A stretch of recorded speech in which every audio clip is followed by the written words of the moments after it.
today's episode, entitled Gatling Gun Plesiosaurs, our group does a lot of planning while our DM has a lot of technical issues. But between the two, the crew manages to come up with what is going to be a brilliant, foolproof plan to once and for all deal with all the major threats against the lovely city of Greylock.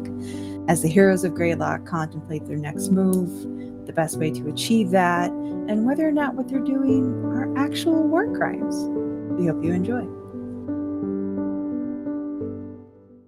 We're off to adventure to go roll the dice. Come seize your advantage and you'll roll them twice.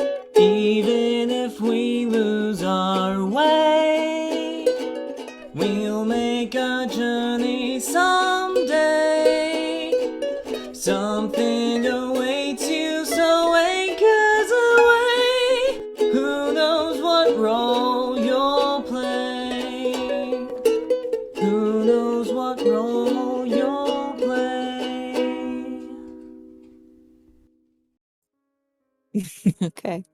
Okay, so the summary for those who either could not attend or do not remember from the last session.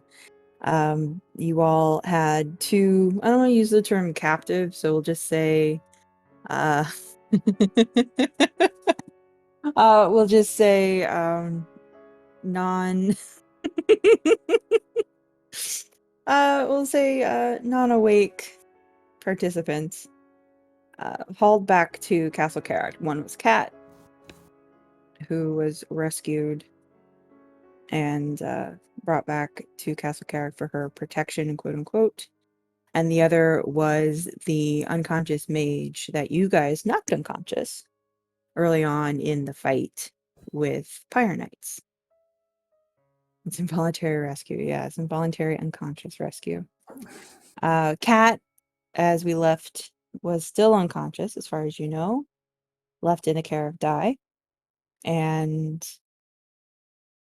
after some discussion, unfortunately, some fairly traumatic discussion with your other captive, you discovered that he was actually not a part of the Pyre Knights or even a part of Orem, but he was a spy on behalf of Blackbird, the other agent, the other primary seeker captain for the Argent Order.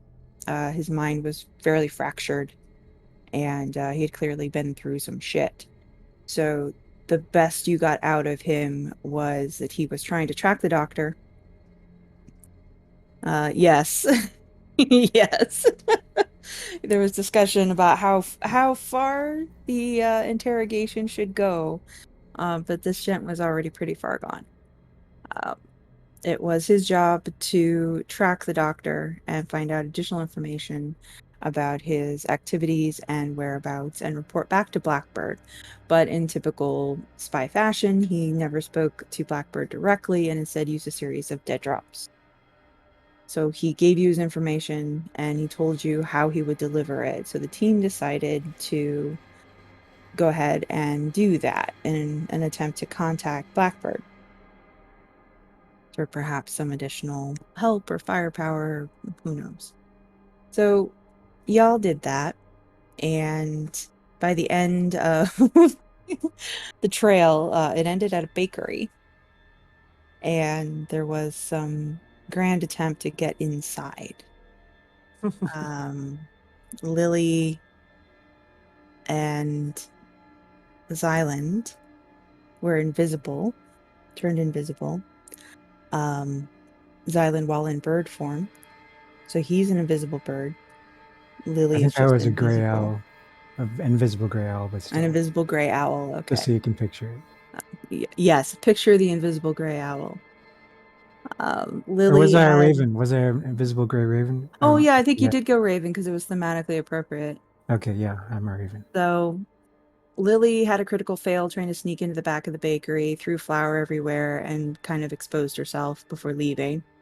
So she's now huddled in the back of the bakery, still invisible, and not sure where to go. And no one can hear her or find her. Davin and Lana are at the front of the bakery, like normal people, trying to kind of suss out the situation. They have no idea that Lily is in the back of the bakery. They have no idea that Xylund is invisible. Xylund made it inside the office of presumably the owner of the bakery and stomped I around had on his desk with his little locate bird object feet. up, Yes, you did. That's how you and got that's where the drop thing was Yes. in the office. Okay. So you stomped around the desk on your little bird feet and then decided to fly up to the rafters when the owner came inside of his office only to have a gun pointed at you. And that's where we ended. So yeah, that's where we are. Kern go to the boat or something? Yeah, you're on the boat, I think. Oh. Oh, where is Kern anyway? Did we leave him at Karak or on the boat? He wasn't part of Karak, I don't believe. He was with us Have when we we. spent time like trying to convince the dock workers to like hide our shit? Or like not draw too much attention to it, just be like, oh yeah, like I don't know where it's moored out. I know he didn't participate in the well, no, I take that back. He was at Karak because he was using Greater Yeah. Restoration. And also, he was with us in the sewers, so he would have come with us to Karak. So you would have gone to Karak. So I guess you're. I don't know. You are welcome. I mean, I'm happy to put Kern with I can be with Lana and Davin. yeah, with Lana and Davin because I don't think. Hang on a sec. We lost track of Kern. I mean, we could easily say that you just tagged along with Lana and Davin. The only thing that I would have said about added to that whole thing is actually I don't think I really would have added anything to it. I'll be outside waiting for this to spectacularly fail. Like It's already in mid fail, I think. It's not gone well so far. It has not gone well. Okay, so where do we decide Kern's going to be? He's going to be with Dana or Davin and Lana, I think. Okay. Oh, actually, where's Kat at? Kat is still in Karak. Yeah. Kat is with Dai, presumably. Lily was trying to figure out a cure effectively, but it's difficult because you don't really know. Should I be back there with her in case things go south so that we can Sure. keep an eye on her? Yeah, I'll be there. Okay. Is that you've already done a little bit, like you did Greater Restoration and a few other things to attempt to like, deal with any poisons or any toxins or anything that might be keeping her incapacitated. So that would make sense if you wanted to stay behind. Where's Hildreth? Did we leave? He was with us in the sewers. Yeah, Hildreth was with you in the sewers. He was with you with the captive too. Hildreth is wherever your heart is, wherever you believe. Hildreth was with you guys when you were interrogating the mage. Do you want to be back with Kern or do you want to be with Lana and Davin, Hildreth? I'll be with Lana and Davin. Okay. And pretend I can buy muffins like a normal person and fail. All right, so the three of you are in the front of the bakery. Lily is invisible and on her own in the back of the bakery. And Xylund has a pistol trained upon him. So we'll start with Xylund, since he seems to be in the most distress. What would you like to do, Invisible Bird Xylund? Well, I think I jumped down onto his desk and tried to explain my situation, and it came out like, "Ah!" I can't change back, can I? No, that's can't. That's the problem. You can't change back, and you can't end the invisibility because you didn't cast either spell. Right. So this This was a good plan. Yeah, this is the best plan. Well, it kind of hinged on not getting caught.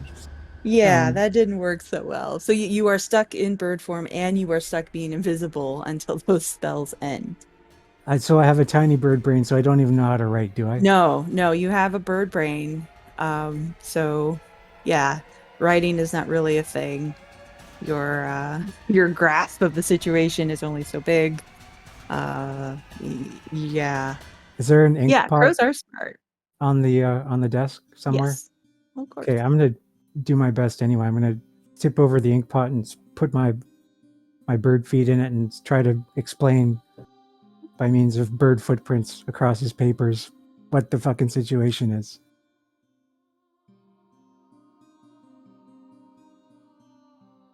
Hello? Did I lose connection? I hope not, because I can still hear you. And if you lost connection, then we lost connection together in a weird internet limbo. No, Erie has weird internet connections. Okay. I'm back. Welcome back. Welcome back. I'm gonna need an intelligence check with bird stats. Okay. What are bird stats? I'm looking it up right now. Okay. Just like you knew you would ask that question. Yeah. Do I still have my little fairy going around my head? Well, no, because your fairy lives in your helmet. Oh, yeah, okay. Zoar's intelligence is 2, if that helps. Yeah, a raven's intelligence is 2. Yeah. So you're at a -4. Oh, okay. -4. What did I roll? Hey, that's not bad. 18A. That's actually not bad. That's not bad at all. Okay. So how are you going to explain your situation to the man with a gun trained on you? With your Okay. bird feet. I guess I will, I will draw a picture of a man. A stick figure with my bird feet. And I will, next to it, try to spell out Xylund.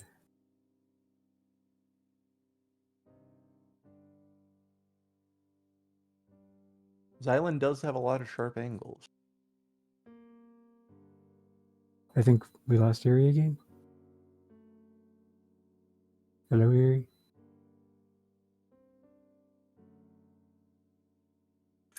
This is obnoxious. I don't know why Discord is doing this today.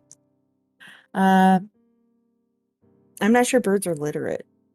Okay, well, I'll start with this stick figure then and see where that gets me. Okay. Make a stick figure for the man whose gun is still, trained in your general direction. He kind of looks at it, looks at the empty space where you are. And kind of cocks an eyebrow.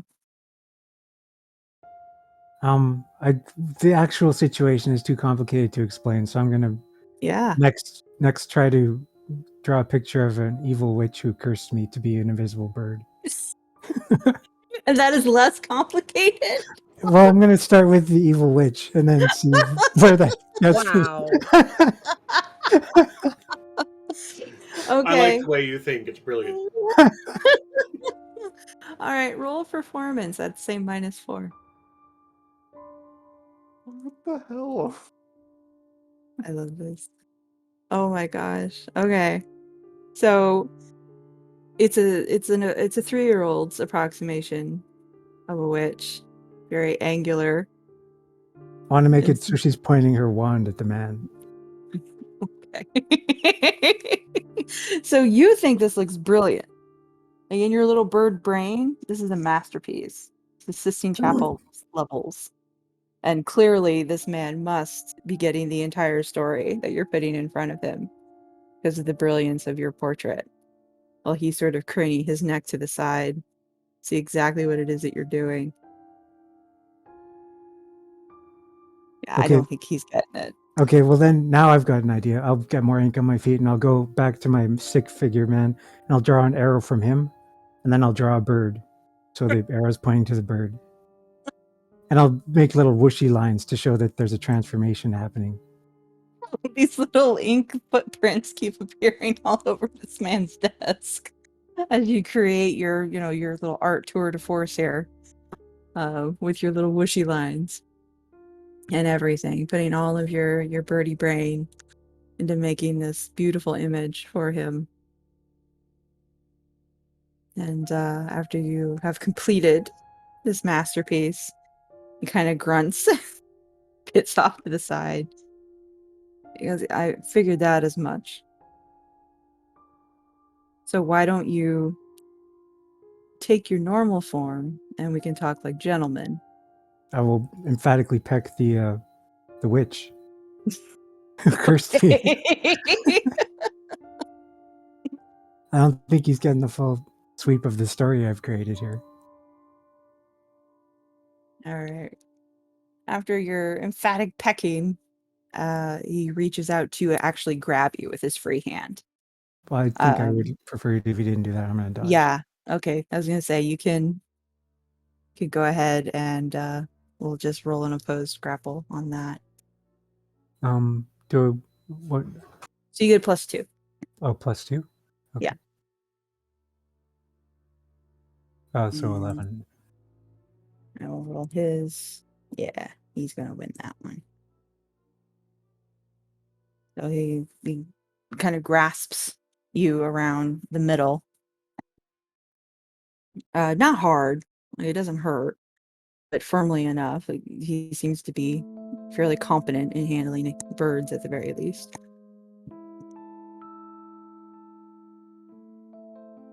I will let out. I'll just start squawking my Just head start off. squawk. Yeah, hope that someone hears me. All right. So you're squawking your head off.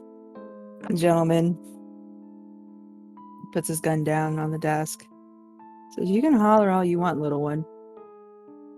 And he goes to the back of his office and pulls out this old wicker cage from the floor. He hangs it up by the window and puts you inside of it and shuts it. That is gonna hurt when you stop being a bird. Mm-hmm. And that's what the gentleman says. He says, "I'll give you from now until that spell wears off to think about what you've done. You let me know if you want me to open that door."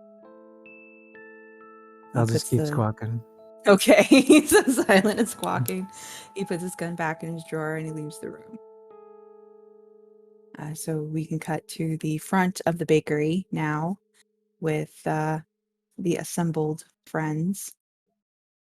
And again, from a layman's perspective, it looks very much like a standard bakery. It shares space with 2 other businesses. But the bakery is sort of front and center and fairly busy. I mean, doors open. It looks perfectly normal. There doesn't seem to be anything nefarious about it. It just looks like a neighborhood bakery.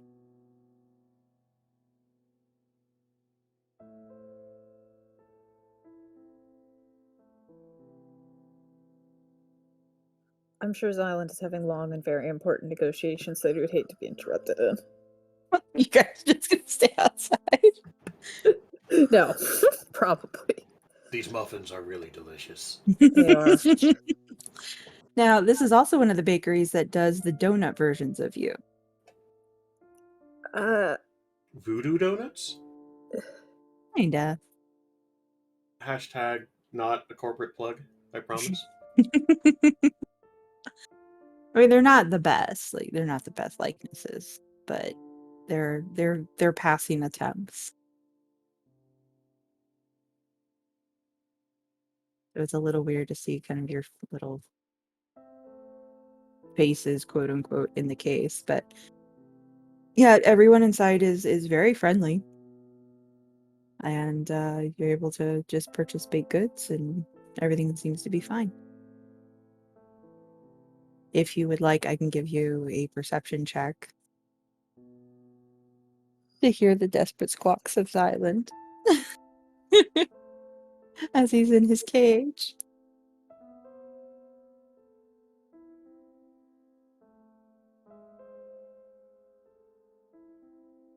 Oh, that's a good one. All I right. think their cat got Xylund.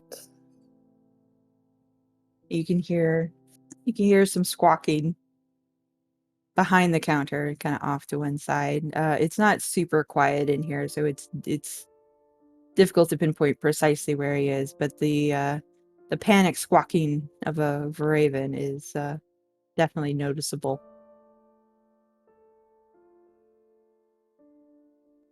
I think I should turn him back into himself. Should I send Zoar to investigate? Birds of a feather, That's a good after idea. all. Yeah, send another bird. Alright, I'll send the other bird. Okay. You're gonna send the bird through the interior of the bakery or like around the outside? How do you want to do that? How did Xylund go? Around the outside, I'd imagine? No. Oh. No. They came in through the back. They waited until the door was open and then came in.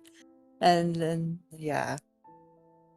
So no, they did not come in through any sort of currently accessible outside manner. They walked in the back door, invisible. Oh. Yeah. Until it wasn't. Yeah. How hard would it be to just open the back door just enough to put the bird in and then close it again? Well, it wouldn't be too bad. You guys haven't been back there. No. You guys came to the front of the building. So yeah, if you wanted to go to the back of the alley and check out the back door, that would be perfectly fine. Okay, that's what I'll do. Okay. Are you gonna go personally or are you just gonna send Zoar? I'll just send the bird. Okay. So Zoar I'm eating a can donut that looks like my face. yeah, eat a donut looks like your face. So yeah, Zoar can go around back, and again, there's only the single back entry. But that door keeps opening and closing as people walk in and out of it. Since the three businesses sort of share that back storage room, there's constantly people in it. There's constantly people walking in and out. It would be fairly easy to slip in. Okay. Good. As long as I don't have to roll stealth rolls for the bird, although I probably could. Stealth would be difficult given the amount of people that are there. It would probably cause a panic if he flew in, but it wouldn't be out of the ordinary for a bird to fly inside. There's already a bird inside. No, no, he's an invisible bird. He's an invisible bird. I think I'll still go for the trying not to draw attention to us by the guy who's in here throwing his bird at everyone and pretending like nothing happened. So I still think Okay. around the back's the best way to go. All right, okay. Zoar will infiltrate on your behalf. Yes. All right, go ahead and roll stealth. All right, bird. What are your stats? You've got a +3 to your dex. I don't have any skills for you, so just a flat 20. Yep. Flat 20 with a +3. Go. Oh no! And then there were Why two is this birds in the going so cage. badly? So Zoar flaps inside the shared storage room as the door opens, flipping one of the baker's apprentices with a talon, stumbling a little bit, choking on sort of the fumes of flour and steam in here, which puts her, kind of makes it difficult for her to see. Now the door to the office is closed, so her only routes would be to one of the stores. There's the bakery, there's the pawn shop, and the clothing shop, I believe, on the other side. So we'll say she makes a straight shot. So much for stealth, right? Yeah, so we'll just say she makes a straight shot through the bakery entrance and then out the front door and and back to you. And inside, all you can hear is sort of this minor commotion about how people freak out when there's a bird inside. Oh, yeah. So yes, there's minor commotion and the sound of brooms being gathered. And Zoar speeds her way back out the front. So, I mean, now you have a general idea of what the back looks like through Zoar. You can see sort of the layout of it, as well as where the office would be located. But that's about the extent. Well, the bird thing didn't go so well, but I'll relay as much of the layout as I can. Maybe draw on a napkin, kind of a rough, this is what it looks like. Let's plan our assault accordingly.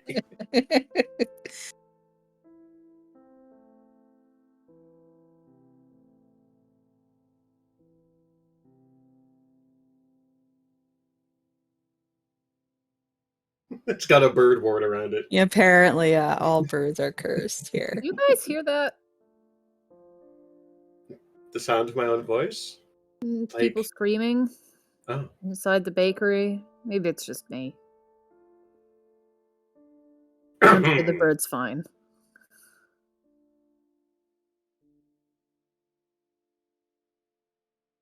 What would you like to do? maybe this is the sort of thing we should take care of on our own. Clearly. Clearly, it's time to send in more birds. Do we have more?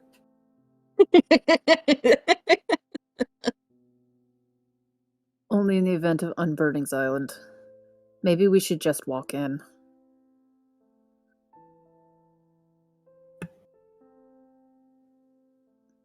I think at this point that might be better than continuing subterfuge. We can Things are just getting follow the strange, sound they of the are. screaming bird. Ravens are loud. Yeah, they are. It's a good point. And Xylund's having a moment. So We don't want to leave him to get eaten by a cat. So just so that I have a full understanding of the situation, we're going to go see somebody named Blackbird, and who's a spy, and we're causing a big ruckus and commotion with birds.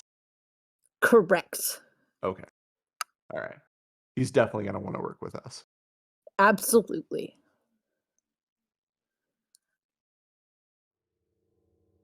Let's just walk in and follow the bird. The loud one, not your bird. I agree. Eerie? Oh.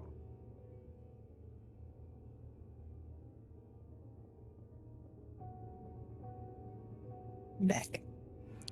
Okay. Welcome back. Thanks. All right. So we're gonna go in the front door like normal people. As our third try? Yes. Yes. Okay. All right. Lana and Hildreth can go inside like normal people. Davin will assume is there, but has been momentarily struck dumb by the awe of the bakery, or he's been mobbed by fans outside and can't continue. Potato muffin. And he's inside. So yes, again, bakery inside, very very standard, slightly busy, but open and airy and smells good, as all bakeries should. The clerk is a girl of maybe 15, and there are younger kids, some as young as 8 or 9, that keep coming in and out of the storage room with either completed baked goods or they're checking stock and running back out. It seems like the workforce here is on the younger side. But she sees you and greets you warmly at first, and then recognizes you and has a fangirl moment and starts to freak out. Oh shoot, okay, maybe this was a bad idea. I forgot that people know who we are. But in a They very know who we positive are. way. So yeah, very excited to serve you. How can she serve you today? Well, Hildreth, why don't you tell the nice woman about your beloved heroic pet that you lost?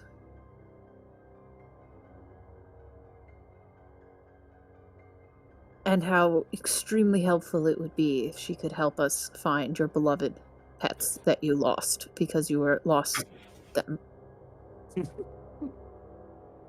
Okay.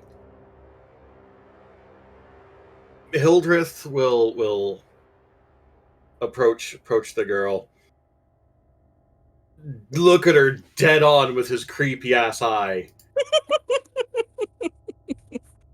My pets that I love so much, they're gone. Help me find them. Oh my goodness. All right. So she, again, drawn in by your incredibly detailed story, immediately asks, oh, that's terrible. We'll definitely help. What do they look like? The first one's a falcon. Oh, we just had one of those fly through here, I think. That's what the boys were saying. I didn't get a good look at it. It was, I don't know, it's all very, very quick. It is a quick bird. Okay. Well, so did it just keep flying then? It likes the smell of bread. It's probably still in here. Will you help me look for it? Of course, absolutely. We'll absolutely help you find it. I should probably stay, but the boys can help, and I believe the Master Baker is in today, and I'm sure he would be happy to help you. Just one second. She kind of scampers out into the back, and moments later, out comes our Master Baker, the gentleman from the office who looks like an off-brand Santa Claus. Bigger guy, bigger gut, beard. In good spirits though. He's an older guy, and he's got 3 or 4 younger kids with him between ages of 8 and 12. Most of them covered in flour in some portion of their body or another. And he greets you warmly as well. He says, I understand that we have not only celebrities, but a way to help find a lost pet. You Yes. Do we? believe Elbow they're Hildreth. somewhere here in the building then. Yes. You should show us around so we can find her. Ah. But Well, not with the children. She might eat them. She has eaten young things in the past. Not humans, but I don't want to take chances. So all the little apprentices sort of glance up at the Master Baker is that true?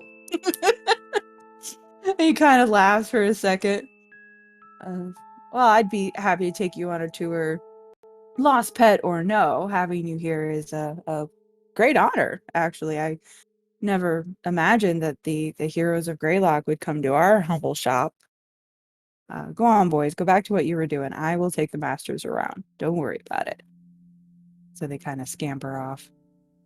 And the Master Baker flips open the counter so that you can come into the back. My name is Nolan. This is my shop. Very proud to have you here. Come on back. We'll show you everything you want to see. Hildreth is going to lean into Lana real close and whisper, they're just letting us in. It must be a trap. I'm not used to being treated so nicely. It's because you're with me. Oh. Chin up. Yes. Say something nice. Your beard is clean today. Good start. Now compliment the establishment. As clean as the rest of this bakery. I liked the donut with my face. Now smile. Toothy dagger grin. Pat him on the back.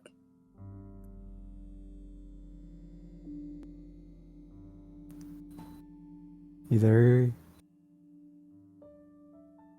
Yeah, I'm here. Yay, here. I can hear. So he beams a bit at the compliments. Because we do run a fairly tight ship around here. Gotta keep things clean. And he kind of strokes his beard. All things, gotta keep up appearances.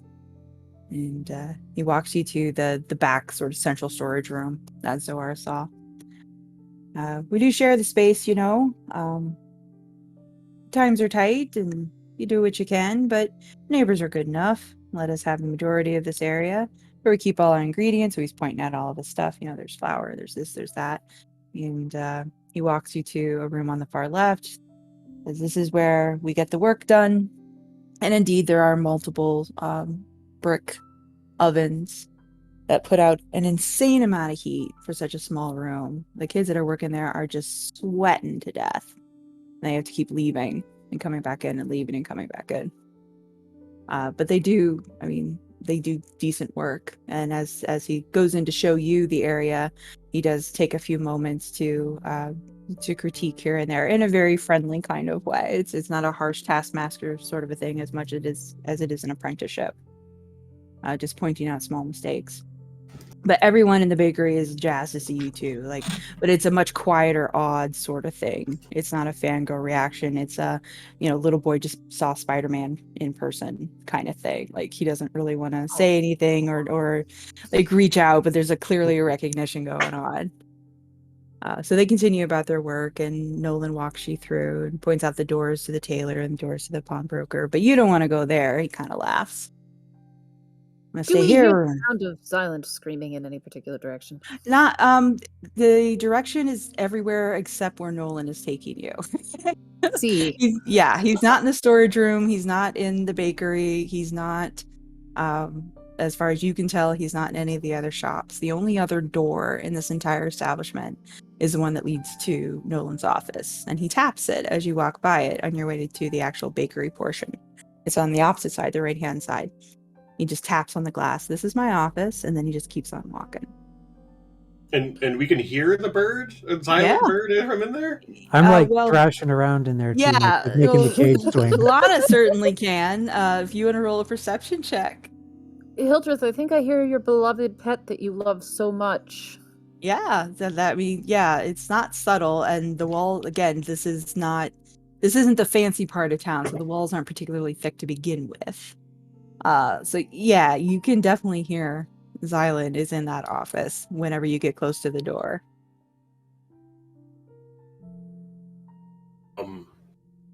I think she might be in there. Your pet? Yes, she's very loud and squawks. Oh, well, that's just my office. I mean, I suppose I could let you inside, but I didn't see a bird. You don't hear that? Well, you get older and hearing fades. I see.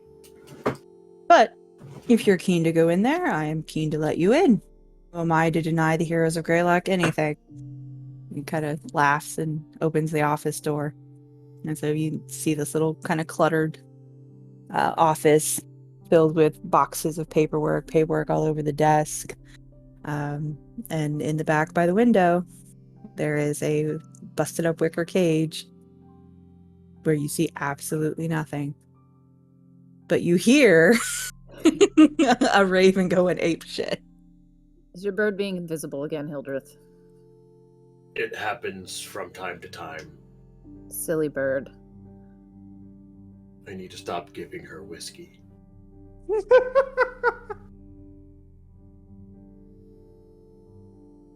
So Nolan kind of gives you a sideways glance, but he lets you come all the way inside of his office. Just smile, because what do you even do at this point? Yeah. So he says, well, if you think she's in here, I guess you're welcome to take her.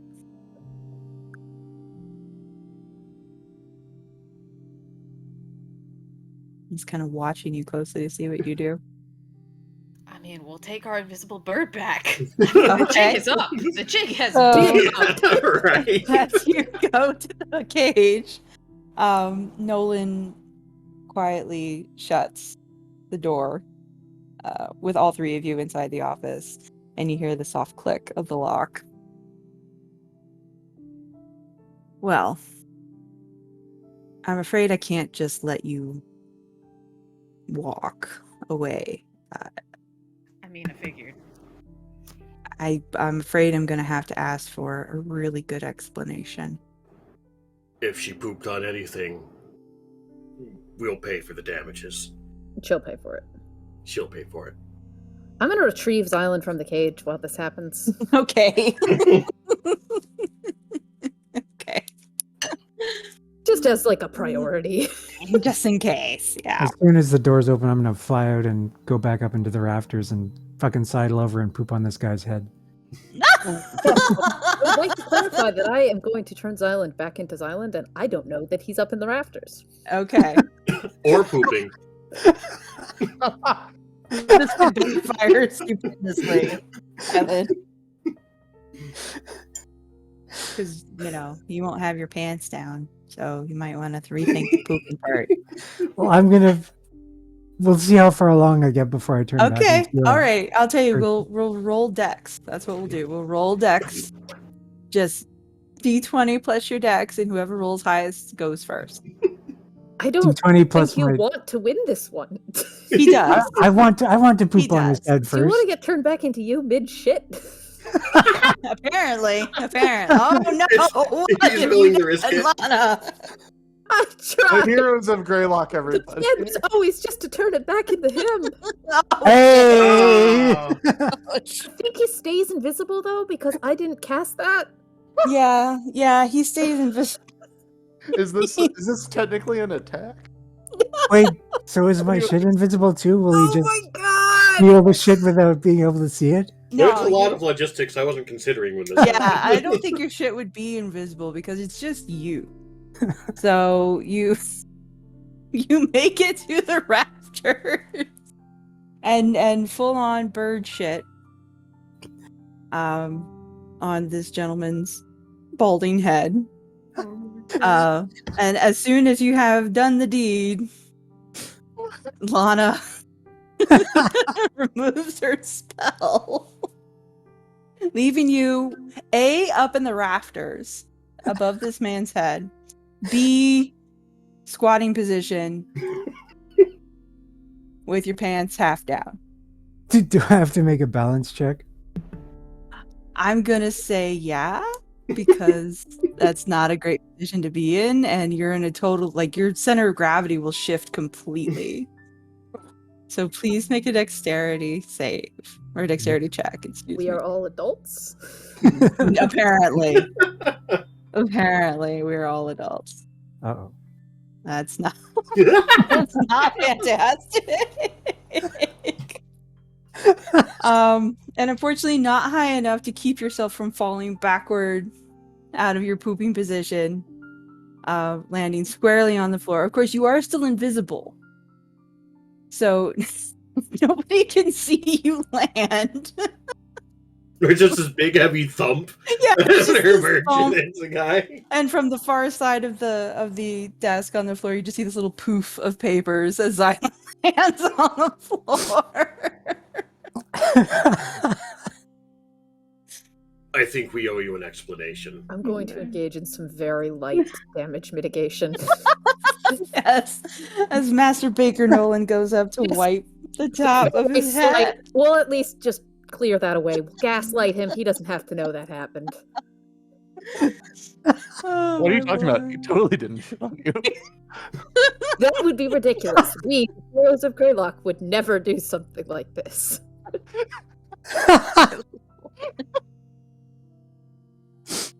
Oh my lord. Okay. So Master Nolan looks behind him at where Xylund hit the floor because he can see you. I'll pull my Oh, pants Your up. pants. And then looks back at Lana and Hildreth at a seeming loss for words. You know, at this point, if you want to shoot us, I feel like it would be a mutual mercy. I don't think I could get away with shooting the heroes of Greylock, No. but I would appreciate some level of explanation as to why there is a half-naked man-bird on my floor. He's half I naked. don't have an explanation for that. I don't know. I don't either. Well, clearly I was cursed by a witch like I tried to tell you. Wow. Thanks, Island. From the ether, silent voice. As I struggle with my pants. So the first step is that we charged Xylund here with attempting to make contact. Then everything else happened. I wish I had more of an explanation than that, but I do not. Why I don't remember why I was sent on point for this one. I don't either. I don't know. I don't think anyone knows. They've just accepted it as a thing that just happens, regardless. He's usually our best diplomat. I don't know what went wrong. You need to roll a deception check for that. I think he just believes it.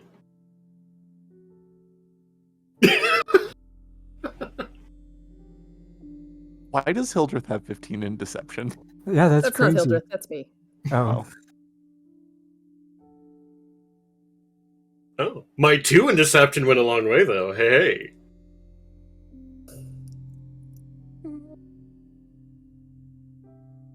But I don't know where. Like, I'm sorry for the shitting on your head. I was in bird mind space. That wasn't me. That was the bird. But anyway, we need to make contact with the blackbird because the city is in grave danger. Kind of imagine the snickering happens in character. It is. It's definitely happening in character. My God. Sorry Hang about on. shitting on your head, but the city's in danger. No. Oh my good God. All right. So I gotta write that down. Can you guys hear me? Yes. Yeah, we All can hear right. you. All right. It was going red to green. I wasn't sure. Okay.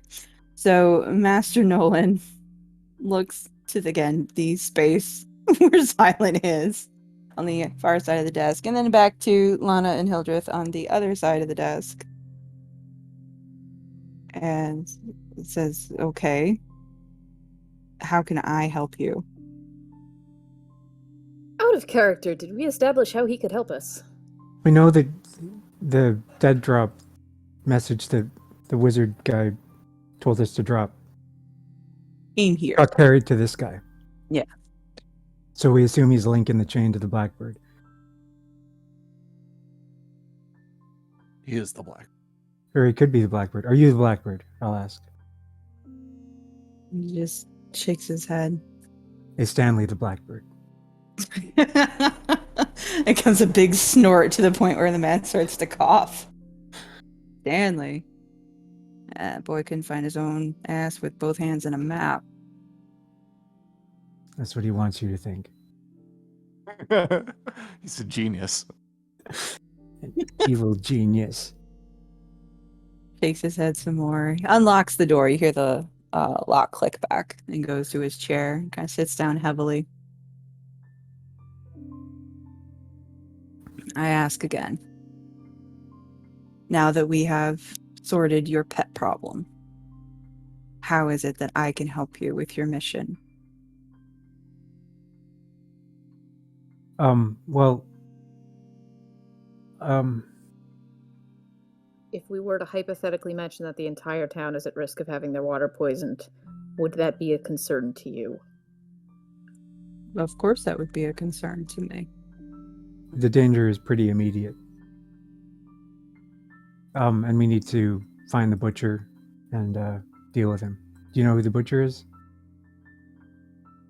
I do. Okay, well, we need to sort that guy out. Anything the Blackbird can do to help would be helpful. It needs to happen really fast because we've set some events in motion that is going to result in everyone getting poisoned pretty quick here. How did you manage to do that? We attempted to kill the butcher and failed miserably. Yeah.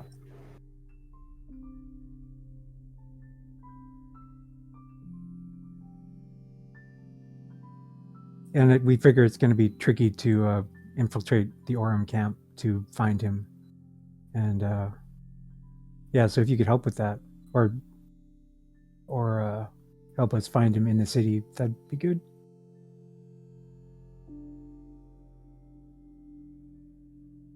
I mean, I feel like we've shown our cunning by the fact that we've followed the Blackbird's trail this far. So I'm just putting that out there.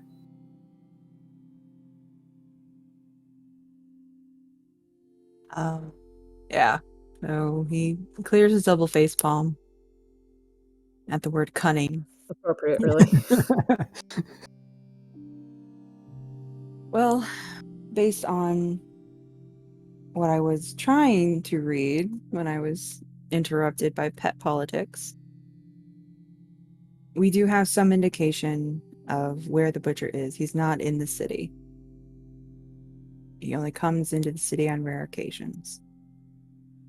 But we do have apparently some indication of how he gets into the city when he doesn't want to be seen.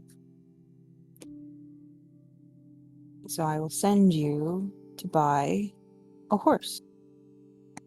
And he pulls out a bit of parchment and gets his tipped over inkwell and writes it and begins to write you guys a note.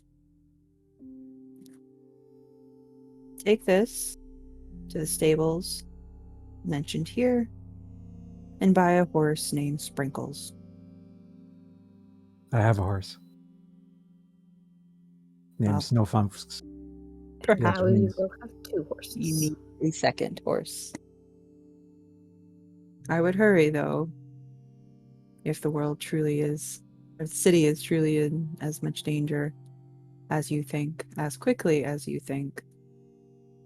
This operation has been a long time in the making, and I would hate to see it unravel. Is there already an operation in place to take care of the butcher? If possible, but we were still in the early stages of it. Just finding the man is difficult. He's well protected. He's very deep inside the Orem camp. It would be difficult to get any sizable force into that location. Even a single assassin might find it tricky. But we were still gathering information because we thought we had time. If that's not the case, then you really are going to need that horse. Okay. Thank you. You're welcome. And next time you could just knock. Well, I was pretty sure that the Blackbird was Stanley and that he wasn't going to voluntarily give up his identity unless we caught him in the act of being the Blackbird. So, hence the subterfuge. He laughs. If the Blackbird is Stanley, I don't know that I want to live on this planet anymore. Lots of nodding around. Yeah, good point. Yeah, everyone's in agreement there.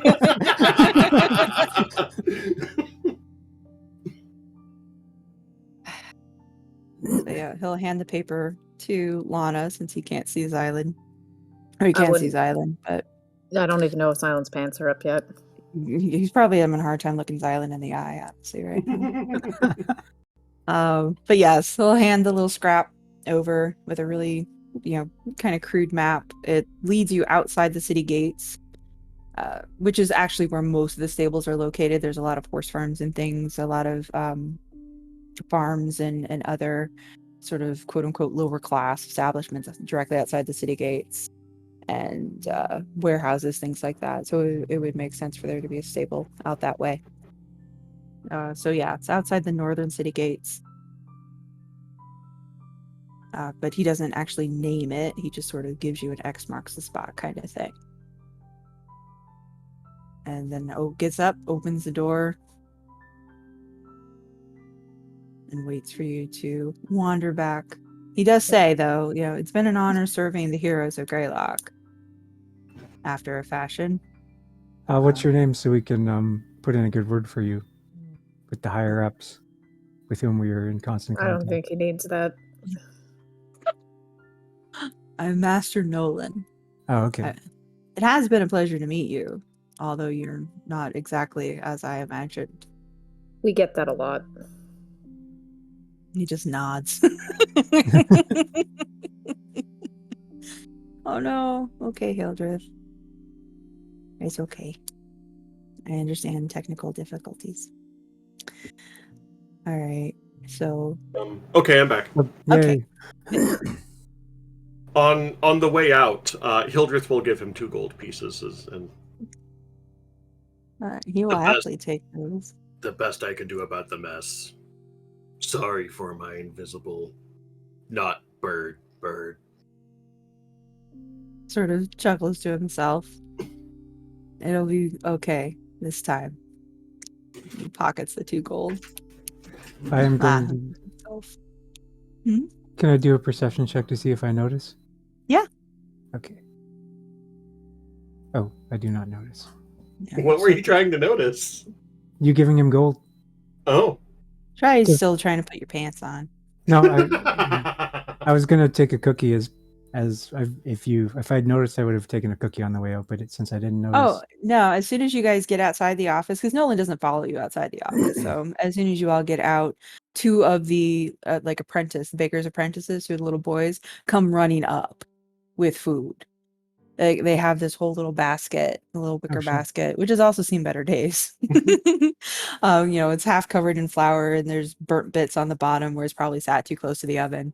But they come running up with it and they hand it to you guys as a group, like they offer it up to you. And it's full of bread rolls and there are some cookies and there are some of the donuts, and like the cookies have been very hastily decorated that they kind of look like you guys, but it was clearly a rush job done by a kid. So it's an artistic interpretation at best. But they absolutely like put some real effort into putting this together for you. Everything is fairly warm and is fresh baked, and like they just hold it up like some sort of offering to their deities. Aw. So you Economy have, ruiner. yeah, now you have baked goods. Should probably stop shitting on people's heads. Seems unbecoming given our status. You would think. Hey. All right. So you're able to leave the bakery, either back door or front door, your choice. Nolan is not following you at all. We You should have I get wouldn't Lily. either. Let's grab Lily. She's waiting out back. Lily's also still invisible. Well, she'll see us when we leave through the back door, won't she? Yes. So I think it was Lily that cast the invisibility, so she can decloak you guys. Yeah, let's do that. Okay. Then we should probably send a message to Kern telling him to meet us at the stables. Sounds like we're going to want everyone on this mission, if it is a mission. Do. Who has the... Wait.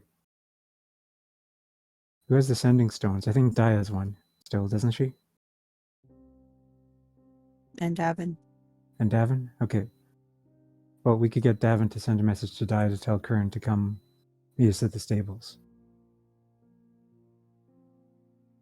Okay. Easy enough to do. I can't replicate Okay. Davin, so. Hey, Kern.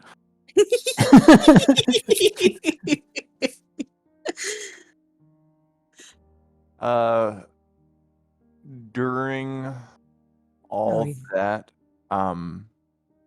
is Cat still in a catatonic state? Yeah, Cat is still out of it. The greater restoration has had an effect. Like she seems to be looking better even in just the few hours that you've been with her, but she is still fairly out of it. Yeah. Can I try to throw a divine intervention on that? Because I feel like we kind of need her up and running sooner rather than later.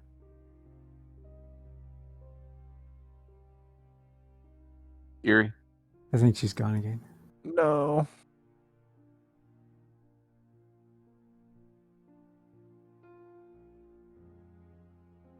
I'm here. Hey. I'm here. I heard the plan. Go for it. Okay. It's gonna be like, really need you back in here. So I need to roll a 14 or better. Okay. Can Or I throw 14 or you less. the... Oh, yeah, then you don't Percentage want it. check. Yeah, you don't want a thing. That'll make it harder. Yeah. 14 or lower. Nope, that's 60. Aww. Okay. Oh, No well. divine intervention. Yeah. That would have Meh. been cool, though. I mean, it was worth a shot. Yep. Yeah. Definitely. All right. I get the sending from Davin. And shake my head. We're leaving her with D. Yeah, leaving her with die. Yeah. Die. Yep. Yeah. Leaving Oh, her with actually, die. you would, I guess, know who she is. I mean, I was there, but I don't. Sid doesn't really know who she is. No, but I mean, okay. Well, it's probably an open secret by this point. But I've been sort of trying to get the other members of the party not to ask questions of her and figure out who she is. But since you did a search for her for me and saw her face, you know that she's my sister. Oh yeah. Okay, gotcha. And in Discord. Yeah, I think you missed that session, Sid, where Xylund tried to convince everyone that it was against her cultural practices to ask her questions. Yes. Yes. Yeah. Something that Davin took very much to heart. But yes, you have seen her. Yeah, and I'll follow that You know exactly who she is. Although because I scried on her. Yeah. yeah, you've seen her before. So yeah, you know who she is. Nobody else has been told directly who she is. Yeah. Even she hasn't said so. She's kind of dodged the question for Xylund's benefit. Although she does make the occasional passive-aggressive comment about it. So you can tell they're related. But yeah, she'll pass the word. So you know where they're going. Di will keep an eye on Kat just as she keeps an eye on Misali, who is having a rough time as well. Gotcha. Yeah. Okay. Cool. Then I will head to the stables. Okay. You guys can congregate on the northern side of the city, just outside the northern gate. Like I said, there's further on, there are more established manors. The Hartney Manor, for example, is out this way, a little further. But closer to the gate, it's more ramshackle. A lot of the buildings don't have names, they just are. And that's the same with these stables. You've got directions to a location, but no names. So if you follow it, you'll find yourself in the middle of a collection of fairly dilapidated buildings, all wooden, barn-sized. These don't appear to be homes or a village or anything, but they're clearly industrial buildings or formerly industrial buildings. Some have been scorched a little bit by fire, whether that was from the attack on the city or Orm's doing, you're not real sure. But some of it looks recent, some of it looks, decades old. But none of it is particularly new or well kept.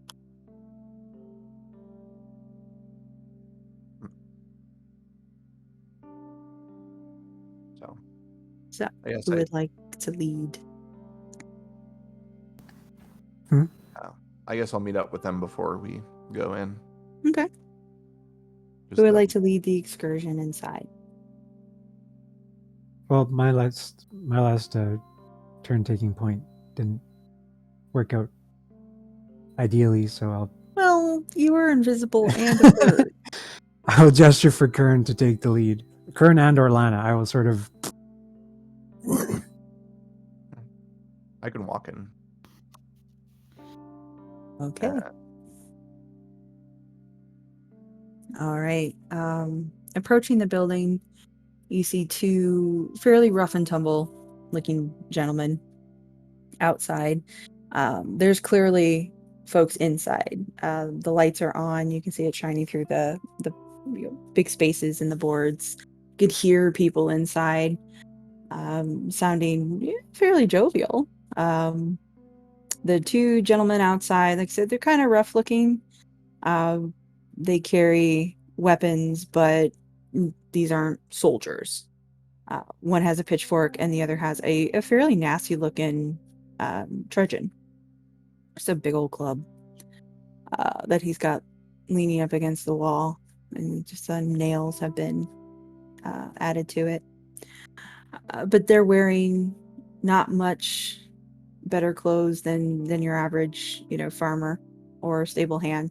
A little more leather padding here or there, give themselves a little bit of protection, but no helmets or anything like that. And they are just sort of hanging out. They look kind of casual, but they're definitely paying attention. Do we have a name of somebody that we were supposed to give this note to? You're supposed to buy a horse named Sprinkles. Yeah. Yeah. I guess I'll walk up.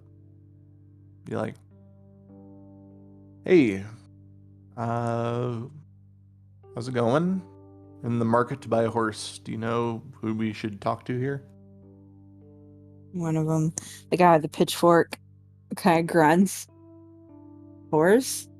I'm not sure if we carry the kind of product you're looking for, shiny boy. This horse is named Sprinkles. I heard good things about it. Back at you guys. All right. Well, Sprinkles it is, I guess. And the one with the club kind of knees the door open a little bit, grabs his club, but holds it open so you guys can go through. Does he prop it open with the club? No, he just keeps it in his hand. He props it open with his other arm, so that you guys can get through. But it's kind of a tight squeeze. I mean, like, they are barn doors, but he only opens the one, so you got to get kind of close to him to get through. And the guy with the pitchfork is on the other side. You definitely get the feeling of being herded between these two. Inside, again, quite a few people, more than a dozen.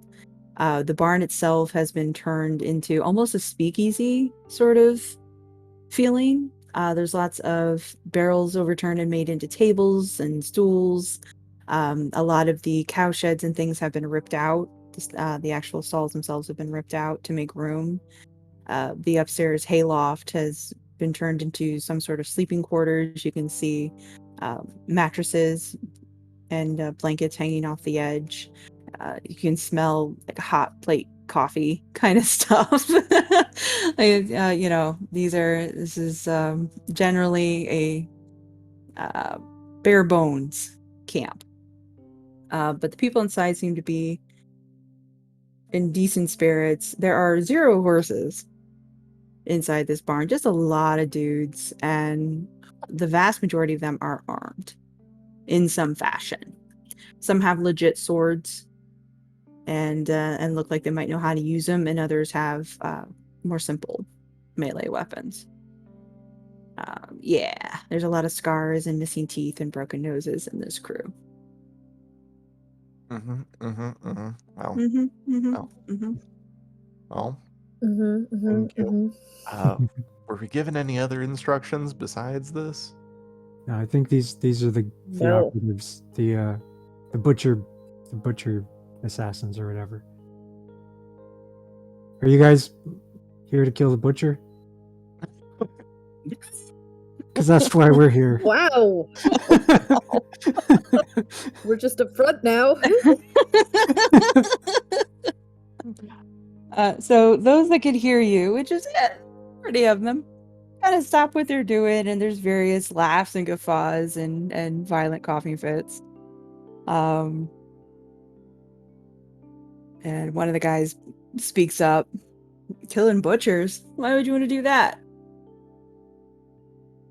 The butcher. Oh, the butcher. Posh butcher. Why would you want to do that? Well, who are you? Who are you? I asked first. This is my place. Yeah, I'm you not know gonna who tell we you. are. Yeah, we're the fucking heroes of Greylock. We got cookies here to prove it. We have cookies here to prove it. So another I kid mean, from... the cookies look like us. That's got to stand for something, right? They do. I'll hold up a Xylund cookie. See? So one of the toughs from the other side on your right, at the mention of cookies, did you have cookies? Yeah, they're a silver each. Wow. I ate mine already. You can have the ones that look like my face for free. Come up expectantly, looking for cookies. An action figure.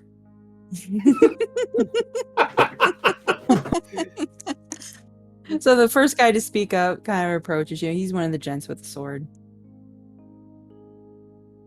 So, heroes of Greylock, come armed with cookies to kill the butcher. I mean, it's unexpected, isn't it? Did it work?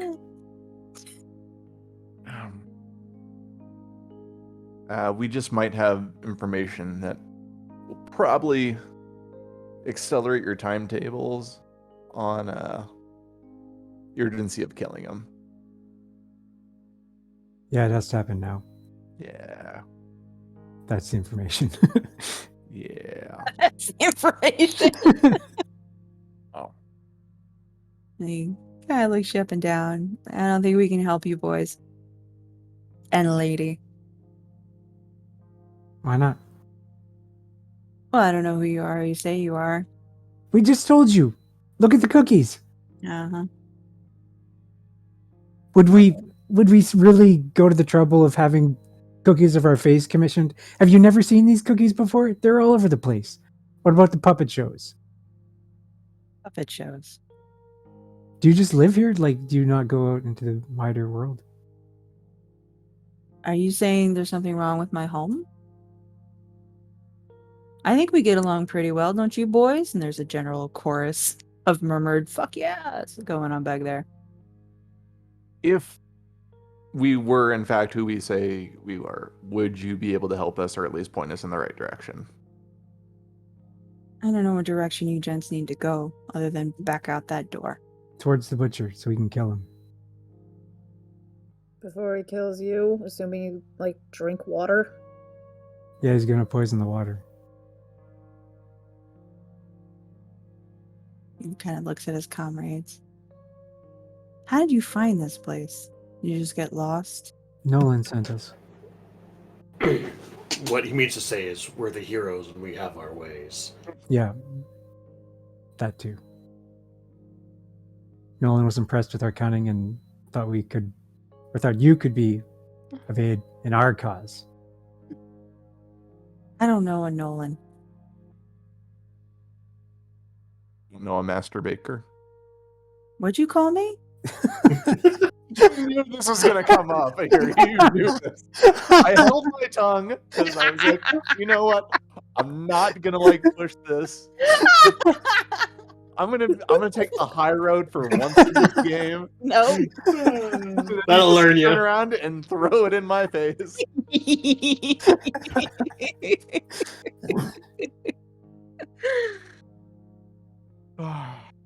One of the voices from the door, the gentleman with the club, who's been leaning up against it, quietly enjoying this exchange, said, "They're here to buy sprinkles." I thought that was just a code word.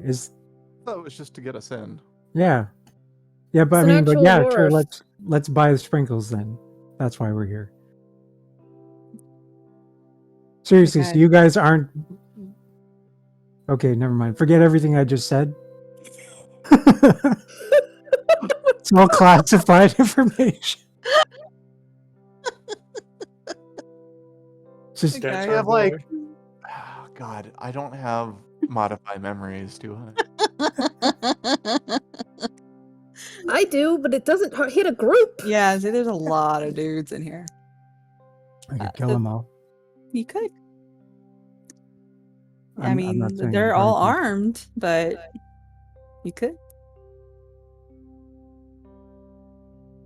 We just need sprinkles. Yeah, Okay. forget all that other stuff. I'm drunk. Just give us the horse. So the guy nods, like, all right then, onward to sprinkles. And he takes you all the way into the back, past the mildly amused faces of his comrades. Some more exaggerated than others, a couple still laughing about the Master Baker joke. And you get to the far edge of the barn, no lights here. It's stacked high with various sizes of crates. This whole back area seems to be more storage and warehouse, while the front was more sort of hangout. But yeah, it leads you to the very back to a hatch in the floor which he pops open and points down. There's no light down there either, at least not immediately. It says, "Yep, there you go. Sprinkles is down there. Check her out. Let us know what you have to say." Okay, and yeah, just forget all that other stuff. Will do, Chief. Here's a cookie. Free. He takes the cookie, gingerly holding it between his thumb and forefinger. Thank you. Yeah, maybe we should stick a pot in this mystery hatch. Nah, let's before we just slide cook it. down and go back to jail. Maybe one of us should stay here and wait for the others to return. That'll Sure be would fine. be easier if we still had a pair of sending stones. We've got one half. Let's just go. It'll be fine. It'll be fine. I'm Okay. going. All right. Lana's leading the charge down this dark hatch. Thankfully, dark vision went first. So, kind of shimmying down the ladder. This was probably a root cellar at some point, or other similar storage. Again, most of the storage aspect has been ripped out, but the earthen walls remain. And in its place is a small, what I probably refer to as a situation room.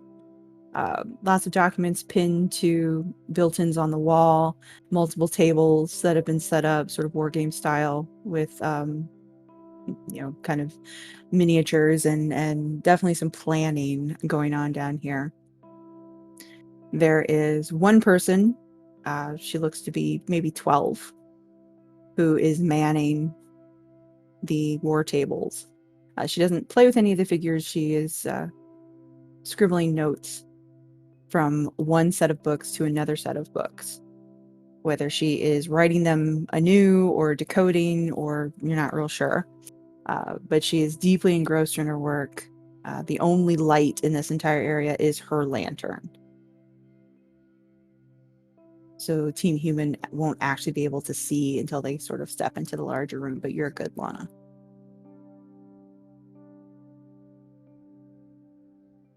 So we have found a room with a child. Yeah, a small child filled with documents and string diagrams and war tables and information overload. And a Oh, small yeah. child that is either a master spy and code decryptor, or she's doing her homework. Fitty. Are you Sprinkles? She looks up. Do you want a Miley's cookie? startled. You want a Oh yeah, we brought cookies. Like we were thinking ahead. So she looks up, mildly startled. I'm called Sprinkles sometimes. What do you want? We were sent here by the Master Baker. Okay. Are those Starting to guys think up? he was fucking with us. Maybe. Are those guys up top your goons? Like goons? Like, are they just stable hands? Like, are they? What's their deal? I don't think they're stable hands. Okay, so if someone accidentally gave them privileged information, that'd be fine. That would be fine. Okay. You're the heroes of Greylock. According I'm starting to to the cookie. question whether that's the case every day, every minute. You must be Kern. Uh-huh. Uh-huh. And so that makes you Lana, and Xylund, Davin, Hildreth. I assume Lily's with you too. Yeah, she's with us. Okay, and Lily. Well, it's interesting to see you down here. How can I help you? So we were told that you might be able to help us with our goal of trying to take out the butcher.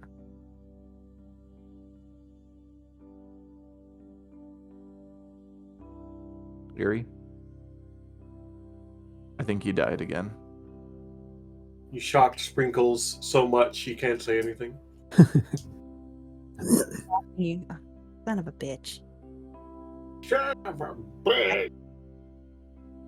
Am I here? Yep. Yes. Okay. Sometimes it doesn't register as me being gone. All right. What was the last thing you heard besides son of a bitch?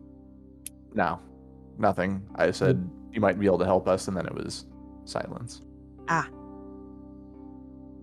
Okay. So she continues in a fairly proper manner.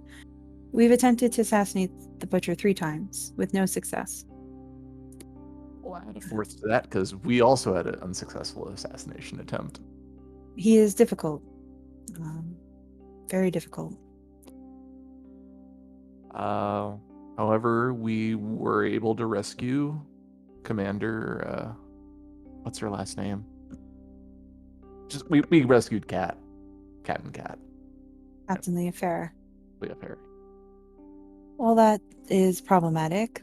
Positive, but problematic. Yep. I don't think she would have made it for too much longer there. So We were trying to take out the butcher before we did it, but then that didn't work out, and then things just kind of snowballed. Understandable. He is a difficult man, to be sure. We had sent another operative to, at the very least, try to pinpoint his location within the camp, but that hasn't gone very well either. And so she kind of beckons you guys over to her table a little bit, where she's got sort of a hand-drawn D&D style battle grid with little pieces I that want to someone play a has paladin. carved. Well, thankfully there are plenty of those in the army of Orem. And so she kind of points out, the best we can locate him is here, which is deep inside this representation of the Orem camp. It's very difficult to get inside. The soldiers patrol in pairs. They use subservient mages as sort of guard dogs in a way, as well as freely enlisted mages, druids, all sort of magical folks to keep themselves guarded. And then there are the Pyre Knights who are particularly difficult. yeah, we ran into a couple of those, I think. I can see then why you weren't entirely successful. They are very skilled and highly disciplined, and unlike much that we have dealt with, unfortunately, it takes quite a bit of firepower, and we just don't have it. Now, from what we've been able to ascertain, the butcher doesn't actually keep anything within the city. Yeah. So the only time we can track him down is when he leaves the camp. But we have found the location where we think he's entering the city into the sewers. So that's got to be close by. But if Captain Leafair is no longer in Greylock, I don't know how we would get him out of the camp. She was sort of acting as our bait. Yeah. Yeah, that was our plan too, but then he sent in a decoy of himself. That is a habit of his. She starts to kind of shuffle through the papers that she was working on. We've had that reported before, where he will. I don't know if he's magically oriented or if he has someone in his retinue who is, but yeah, he sends a lot of decoys out. Again, for a nation that despises magic users, they certainly aren't above using them. Speaking of that, do you have anybody who can analyze and figure out the inner workings / find countermeasures to, and I pull out one of the trap crossbow bolts. These anti-magic. It's difficult. Yeah, there aren't too many experts on that sort of thing. And unfortunately, our best bet would be Lorehold, but with Orem in the way, it's difficult to contact them. We have had some results, but not enough to counteract it.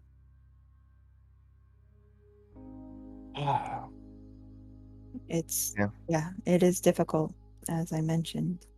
We've been working hard on it. So, if he's going to poison the city's water, will he have to come into the city to do that?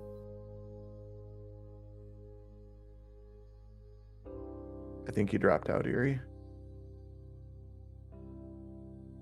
Yeah. Am I back? Yep. Yes. No, he can do that from the sewers. Okay. In the sewers, he can go anywhere, including Reservoir. And if he doesn't take that route, he can always go directly to the river. And for that, he would just need to access the mountain itself. Although So- that would be silly, I would think. So what would you suggest then? If he's not going to be coming into the city necessarily anytime soon, how do we get to him? I don't know. He's well protected. Not sure. Okay, so I mean- how about... Is there a way we could sneak into the camp? You? Maybe. Our operatives haven't been successful, but they're not you. What's that mean? Well, you're the heroes of Greylock. You do amazing things. I wouldn't put too much stock in that, honestly. So assume that we're we're nothing special. But we hear reports all the time. Quite a few reports coming out of the Baron's Hold about things that you have done, continue to do. So you might be able to get in unscathed. How would you suggest we do that then? Well, and she goes back to her maps. I can show you what we believe to be the least guarded section, or at least where we've been able to get operatives in. It's getting them back out that's the problem. You have to get fairly deep inside the camp. And as I said, it's heavily patrolled. Invisibility will not work. They don't have a way to erect spell barriers in the open, but they can do it within their tents, and they do. And as you've mentioned, and she points to the bolt, they have a way of neutralizing mages. It's pretty effective. Yeah. So, but if anybody could do it, it's probably you. Do they have You- a way of sniffing out mages? Like, Oh, yes. okay. Absolutely, they do. I'm not entirely sure that this is true, but there is a rumor that there is at least one Dream Eater in their ranks, which is bad. Yeah. Calling them Dream Eaters is bad. No. Okay. I don't know that Racist. it is racist. I don't know if that's true. That's only what I've heard. But they do seem to be very good at finding mages. So when you say mages, would that include like Lana here? She can do some pretty magical shit, but I don't think she would technically identify as a mage. Oh no, she would definitely count Definitely. as a mage. Okay. Would What I? about me? Well, the faithful don't count. Well, I can do some stuff that's not necessarily based in faith. Well, Aurum and the Pyronites in particular are all about faith. They believe they have the divine right to do what they do. Almost all of their Pyronites have some sort of divine abilities. Do these bolts affect divine magic? I don't know, we haven't tested them. Maybe? We can test it right now. Well, test it on me then, because I'm not as useful divine-wise as you. It'll wear off in a bit. Like, we've seen that. Yeah. So, like, I can just... Cause I'd like to see if I can cast spells like with this in me as well. So, I mean, I can shove it in you as well. Do you want me to Yeah. shove it in you? Shove it in me, man. All right. Is this the third or fourth time this exact conversation Yeah, has taken I was gonna say, place? we've been here before. I'm pretty sure. Hold on, this might hurt, so I'll go slow. I'll be gentle. I'm ready. This keeps coming up. All right, Alright. here I come. with the anti-magic crossbow bolt, guys. Jeez. Jeez. Family friendly program. All right. Okay. All right. So when Xylund, you get hit with the bolt, what pierces the skin, basically, the anti-magic field takes effect, which would affect you and everyone within 10 feet of you. So it affects. I'll try to do some divine magic stuff, like I don't know, detect magic, and that doesn't work. Nope. Oh wait, actually that's Artificer. Never mind. But I'll try anyway. You get what I mean. I'll Yeah, try I to get what you summon my mean. horse, and that doesn't work. No. Okay. Yeah, I'm fucked. I'll pass that along. I'm fucked. You fucked me, Kern. I'll try to make a light in my hand, and I guess that doesn't work either. Not if you're standing next to him, no. Okay. I'll just go stand over here for a bit.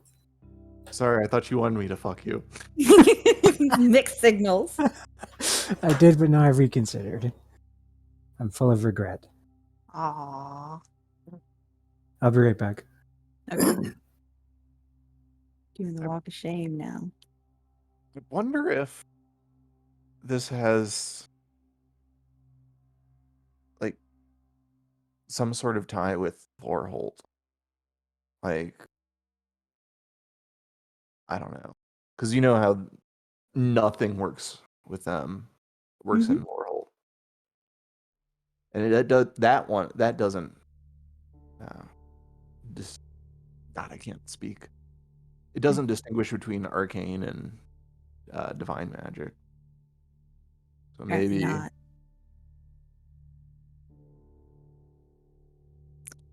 They might be manufactured. My understanding was it was something inherent in the metal. Yeah. Orin's known for its metalworks, but so is Loreholt. I ripped the bolt out of Xylund Okay.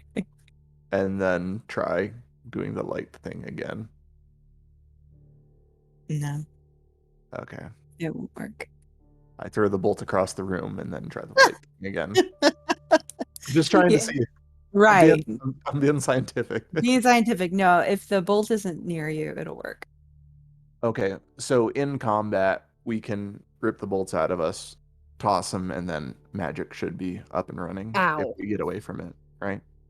Well, unless you've been hit, like personally, because Lily and Hildreth were both hit. Okay, so And it Xylund still persisted. can't do stuff. Yeah, Xylund has been hit. Okay. You were just holding it, so you're fine. But his actually drew blood. Like he was actually hit by it. And the bolt still is even outside of him. Mm-hmm. Still Okay. has some of that.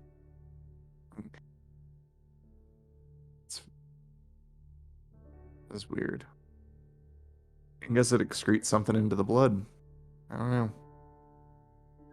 This is the first time I've ever said this in medicine, but maybe we should try leeches. Magic, anti-magic leeches. Bloodletting. Bloodletting. I don't know about that. You could try it, but Yeah. So yeah, some total as far as sprinkles is concerned. Generally, if you get caught as a magic user, okay, thanks, Twinki. You're in for a bad time, and it's very easy to get caught as a magic user because of the wards that they have up, as well as the way that the guards are trained, particularly the closer you get to the butcher. His guards tend to be more Pyre Knight than not, whereas sort of on the outskirts of camp, you're more likely to run into your average everyday soldier, who should still not be discounted in any way, because again, it's Aurum, and that's what these people do. This is their life. far as planning goes, he really has no reason to come back into the city since Cat's gone. So I feel like we probably need to threaten a different part of his plan to draw him out, because we do not want to fight in that camp. It would be difficult. But he's cautious but curious. So I feel like if we threaten, or at least attempt to threaten, his easiest way of accessing Greyhold's water supply. I don't think that'll might draw try- him out, though. I think it'll just draw its goons. Yeah, I know, but And we need we're to running play out it- of options for rolling the dice here. Yeah, I'm I gonna know. be real. I'm team. Let's try to bust in there and kill him. I am too. I just don't see that going well, since all of our party uses magic to some degree or another. So we'll immediately be recognized. It will be a problem. The best case scenario, we'll see him because we'll get captured and not have access to anything that we can do.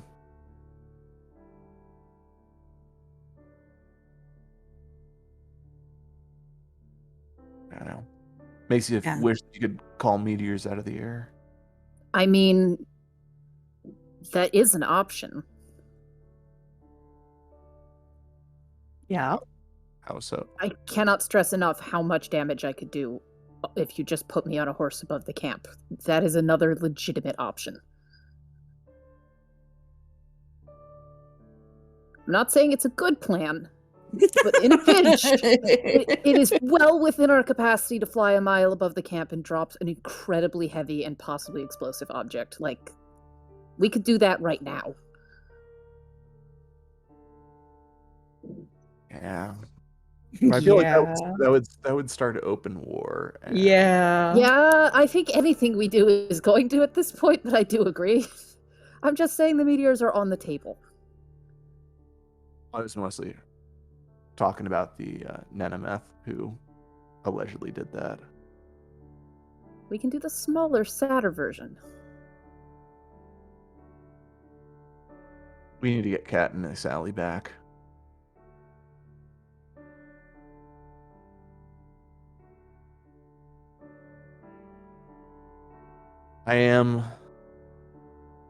We got to do something, but I don't like the idea of going in there. I do not see a world in which we don't get captured and are burned or tortured or She said it's used as an difficult. example. She didn't say it was impossible, though. Yeah. I know it's not impossible, but Improbable. we just need to figure out what he needs to get drawn out. I'd feel much safer doing that. Unfortunately, we took away the best, his tastiest option. Maybe we can use the same option, though. We just leak information that Cat's being moved somewhere.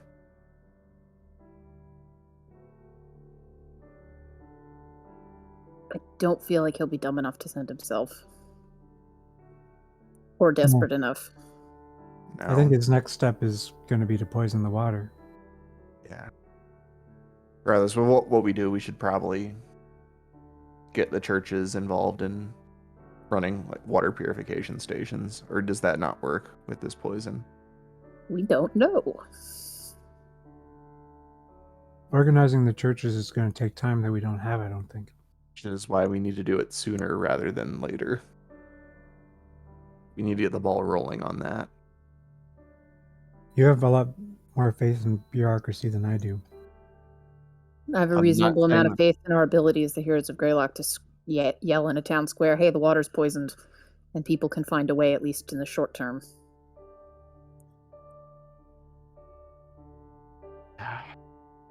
Okay. And I think it's within our capacity to actually summon a rainstorm over the city in like a severe pinch. I think someone here can do that.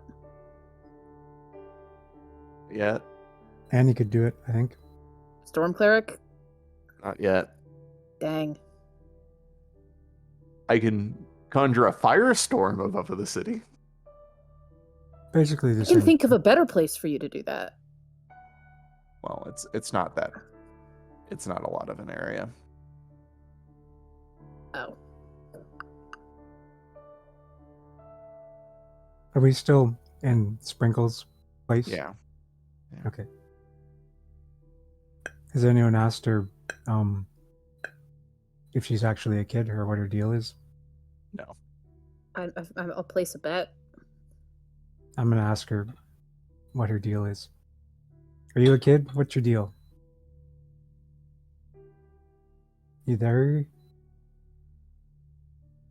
I'm here. Can you guys hear me now? Yeah. Okay, cool. So you asked Sprinkles if she's a kid or what's her deal? Mm-hmm. Kind of looks at you. What does it matter to you? Just curious. You think because I'm a kid I don't know what I'm talking about? Well, you do know what you're talking about, or at least you make a good show of appearing to know what you're talking about. Back at you. I don't claim to know what I'm talking about. But yeah, it just seems odd that you'd be entrusted with so much responsibility. Like, how old are you? I'm 13. So are you like a magic kid? A magic kid? You ask a lot of very strange questions. 13 what's? I know no one pays attention to kids, right? So I've been a spy since I was 6. Who are your parents? That's not really important. Are you the Blackbird? No, I'm not a blackbird. Is Stanley the Blackbird? I don't know who Stanley is.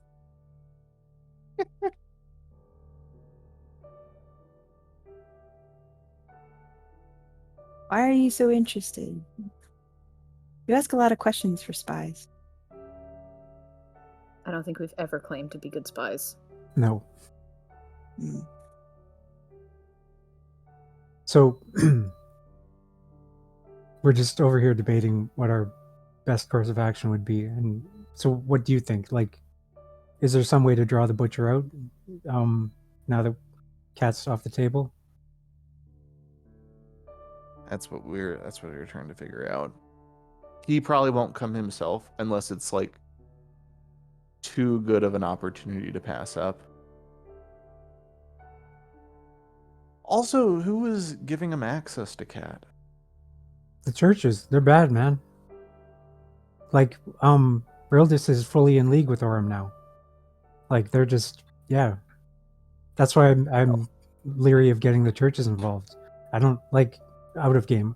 I don't think you were here when we've really learned the extent of how how closely the churches are tied to Orem. Well, like, not Rildis, necessarily. Gren, and Darelai are basically Yeah. okay with everything they're doing, correct? And they're the ones in charge. Yes. Yeah, that's all I was going to interject. It wasn't the churches as a whole. It was some of the churches, Rildis in particular, that seemed to have an okay relationship with Orem, whereas some of the more chaotic churches were leery. Yeah, not all the churches. Like, I'm Not sure all. that your Kern's church would have some shit to say if they knew what was going on, and same with the elf church. And yeah, but like, I mean, we could get some of the churches involved, but the leader churches are against us. Yeah. Yes. Yeah. Yes. Yeah, because the Elven Church was even trying to get healers into Seacat. Yeah. And kept getting turned away.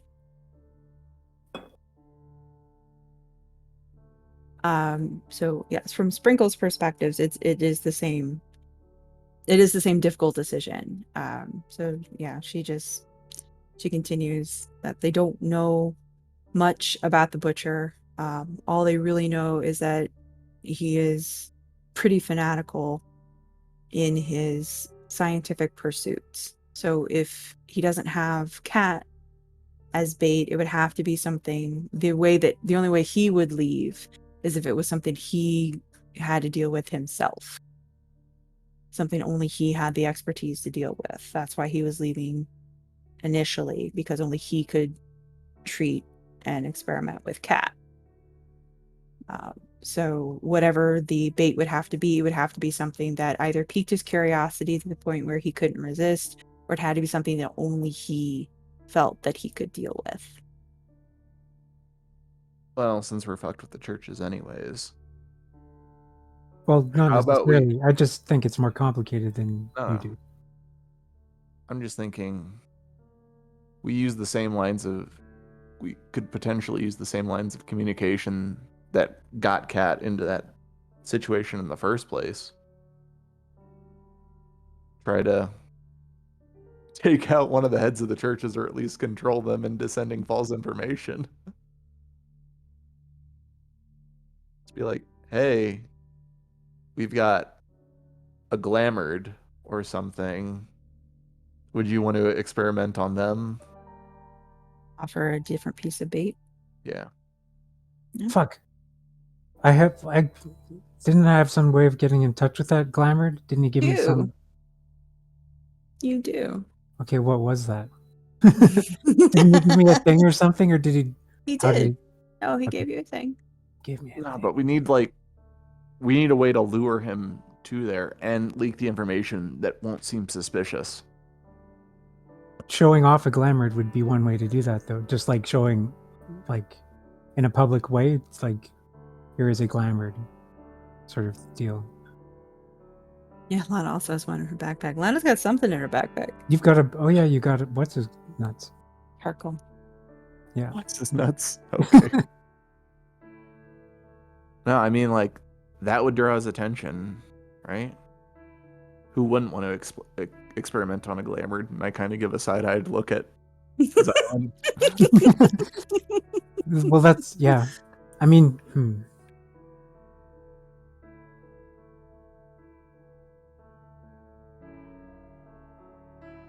We just send our Afridi in there to, like, go wreck shit. You could. yes, we could do that, and then just wander in after him. Like, Yeah, you have an Afridi.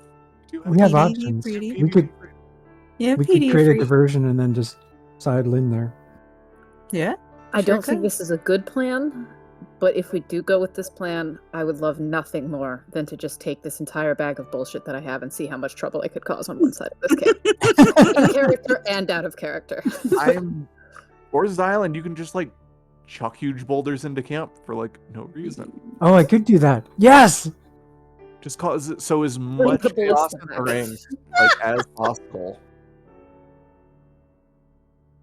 Like, maybe she has a point. Maybe we can do this. We are a pretty big deal. We just can't do it. We have to cause enough of a distraction, or have a big enough bait for him.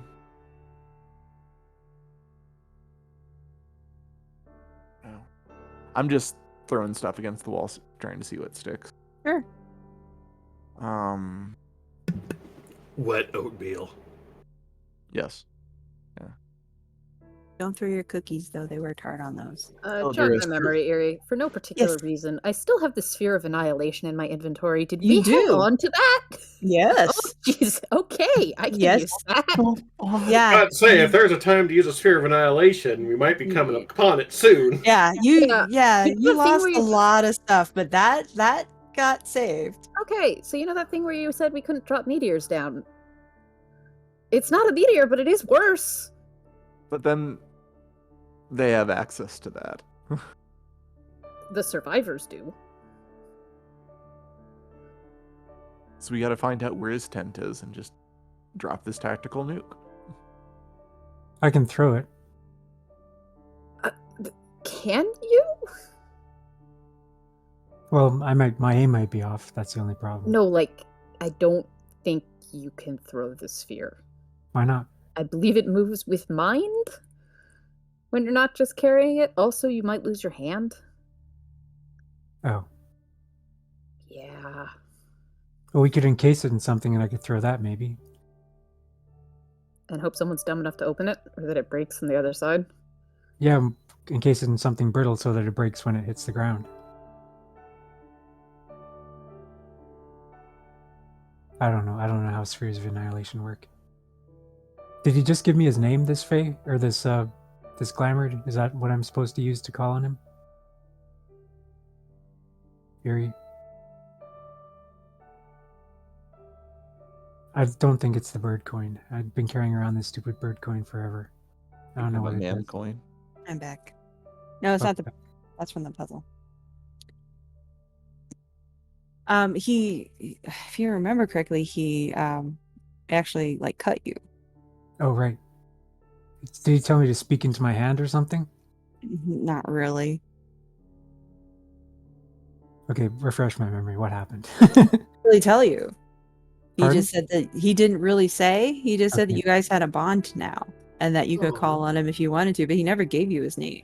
So he cut my hand Mhm. and then said we have a bond now. Mm-hmm. I have his name written down though. Okay. Well, if you think that's his name, go ahead and use it.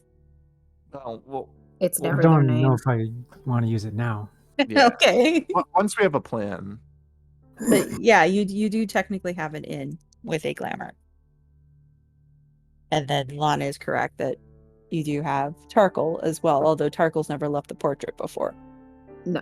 as far I as just you've felt known the him. need to mention as soon as the conversation came up. that Yes. we legally have something in our back. You have an anomaly in your backpack, yes. I You also mean- have a Spear of Annihilation. We I have grabbed a lot of stuff in the backpack. these Yeah. dimensional shackles in the last loot grab specifically to use on a Glamored. So Yes. we could go into the painting and chain Tarkle up and drag him out. No. Well, I don't want to That'll waste go my well. Glamored. The only person that's, stopping Lana from becoming total Fae is We don't know if he's definitely stopping. gonna just I don't think bind any him. of us know what's going on there, to be fair. Nope. No. Least of all me. All right. Well.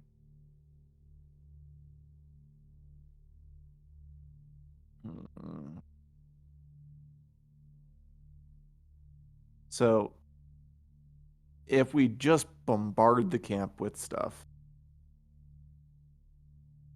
likely outcomes, Orm will get pissed, will be vilified publicly, probably give them an excuse to come in and actually invade Greylock. And they'll have a Sphere of Annihilation because they have a bunch of subservient mages, and they can use that then. Okay, so maybe that is a bad idea. That's what I see the outcome as. Even if we take out a decent part, even if we kill the Butcher, I think we're still going to be at war with... It's going to turn into like an all-out war. I feel like no matter what route we take to kill the Butcher, we're going to cause a war. There are less bad ways of starting a war, but I don't see any way that this ends without the war.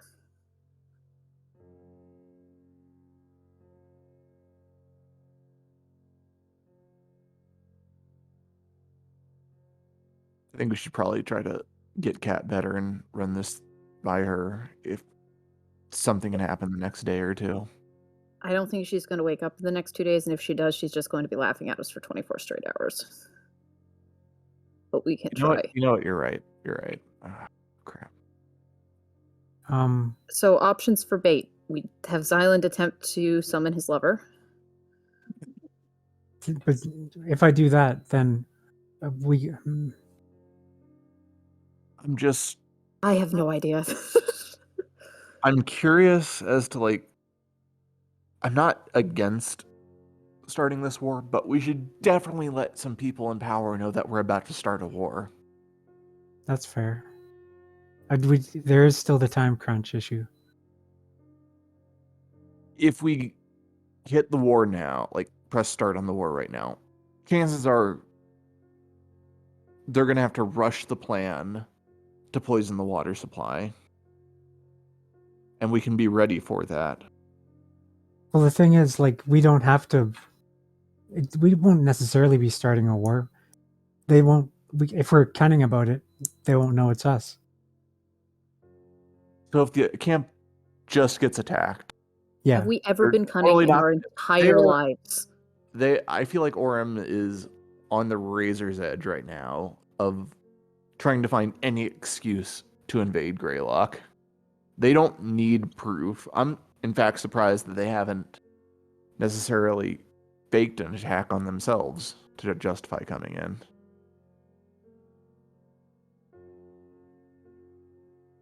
Well, I mean, what if we say that it was a marauding band of hill giants hucking boulders No at one them is going to from the fall for that. forest? Well, we could make it convincing. We could drop a bunch of hill giant evidence. Like I could stand in the forest. How close is the forest? Actually, it's pretty far away, isn't it? Haven't they cut back Yeah, I think so. their camp? Yeah. I can throw shit pretty far though, I think.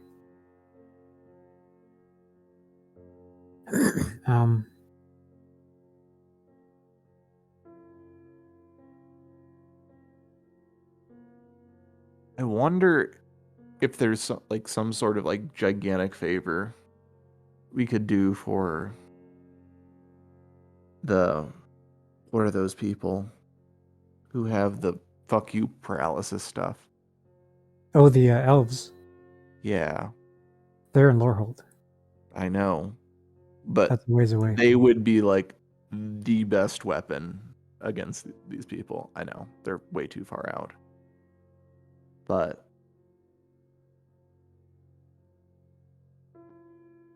to fight Orem on an even footing, I feel like they would have a huge swing with that. Like I said, I'm just trying to throw stuff against the wall. Yeah. There's also those feral Kalishan druid types. I'm sure they'd be useful in a fight. Oh my gosh. No. Yes. We can control so many rats. I have so many rats. That's what we do. That's what we do. I think that's No, this is not. that's more of a long game plan, I think. It's going to take a while for the plague. I do think throwing 400 rats at them might be a good way to have them be off balance when we do whatever we do, just in general. But I don't think it's the beginning and end of the plan. No, that's a good idea. That doesn't incriminate us in any way. As long as we're It does sneaky involve as far as playing the magic loot of doom. Yeah, but you can send them wherever you want, right? Yes. You don't have to play the magic loot of doom right away.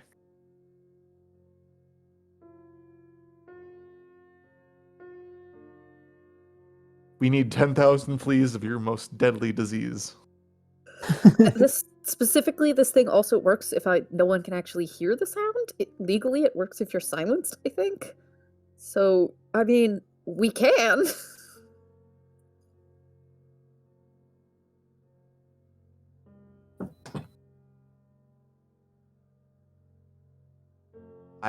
We can also take the route of killing an army good old fashioned way by cutting off their supply lines. That would just Unfortunately, an army can march a surprisingly long time without food, at which point Greylock will probably, start keeling over from poison water. Yeah, Not anything really. we do that isn't directed specifically at the butcher is More gonna... specifically, you can last a lot longer than you can without clean water. Yeah, but we give the churches that we trust the information that they need to start setting up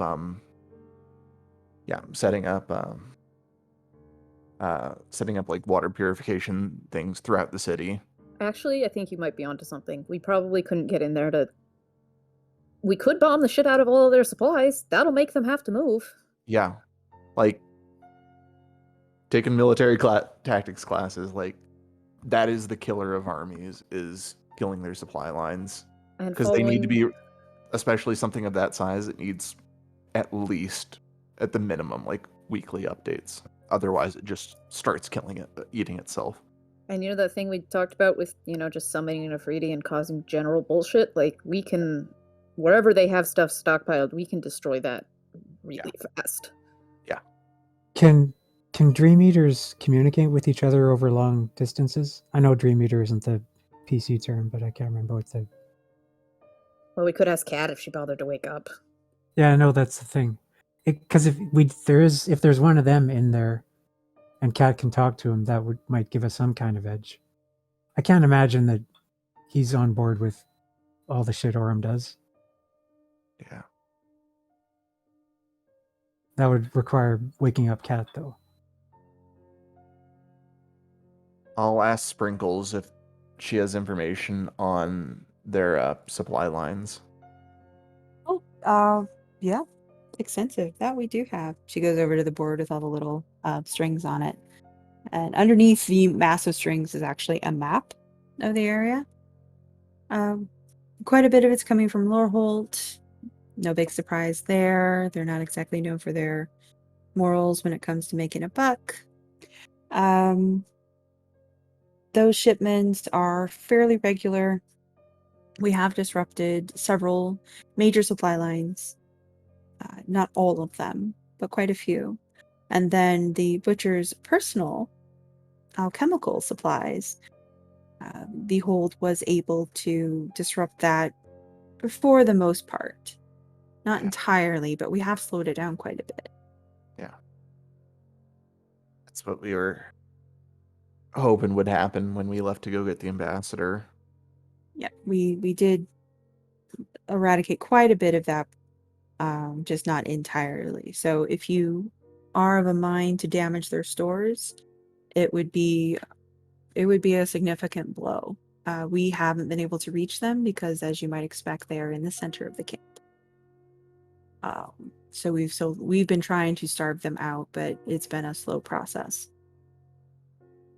What? In the theoretical... Yeah. No, I like Noel's idea right here. Like, send fucking Petey and a bunch of rats in to just wreck their supplies. I can also drop... Let me do some quick math here. You know how weight works. How does weight increase with height? I I can drop 20,000 pounds of plesiosaur on top of it. That's a thing I can do. You can summon a dinosaur in the air and drop it? Yes. Yeah, because you've seen one. What spell is that? Really Conjure not very dinosaur? hard.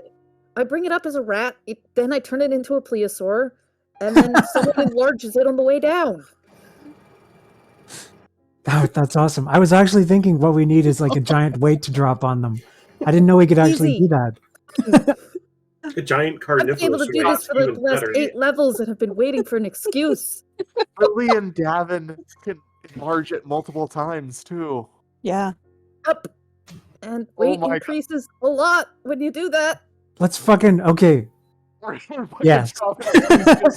Supplies.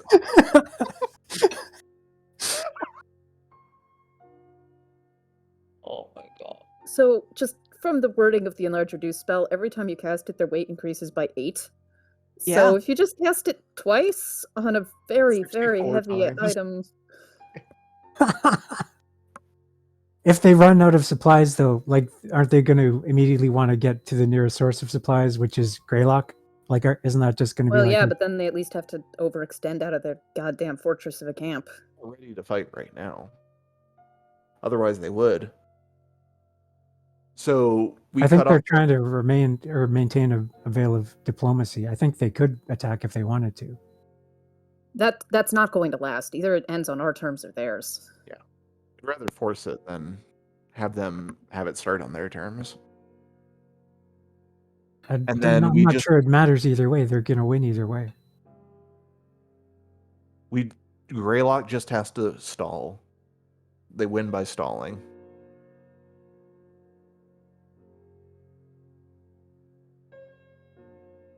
Abjuration too. Abjuration too. What have we done to try to wake up Cat so far? The highest level healing spells we have maximized. Okay, well, Healed, I've Greater Restored. I've personally asked Eineline to intervene. I could try. We do have one other person we could check with who's been very good at fixing mystery ailments up to this point, but I'm slightly worried about what happens if I pull a Dream Eater through the portrait. oh, right. Just like a little bit worried. We could also, if you know of any, okay, Kern wouldn't know this. So I'm going to phrase it in such a way that I'm asking for help here. So I have this Conjure Celestial thing, or Planar Ally. Yeah, Planar Ally. Where I can essentially bring down an otherworldly being. I don't know if that works in Yuri's campaign or not, because I know planar travel is like weird. But they can perform service in exchange for payment. We do have enough fucking money. Yeah. And I know that, like, I think there might be like some celestials that are like super uber healers I might be able to call down, but Kern wouldn't know any of this. So he's just like, Okay. On the cat front, what I was thinking was, I think Karak's the problem. I think everything we've done has failed because she's in Karak, because that plays up, like we've seen it affect her adversely before. So I think we need to get her out of Karak, to take her to a temple, preferably Kern's, since he's one of their priests, and get them to try some of their shit, or Kern could try some of his shit on her there. Yeah. But yeah, I think our first mistake was trying to fix her in Karak. yeah.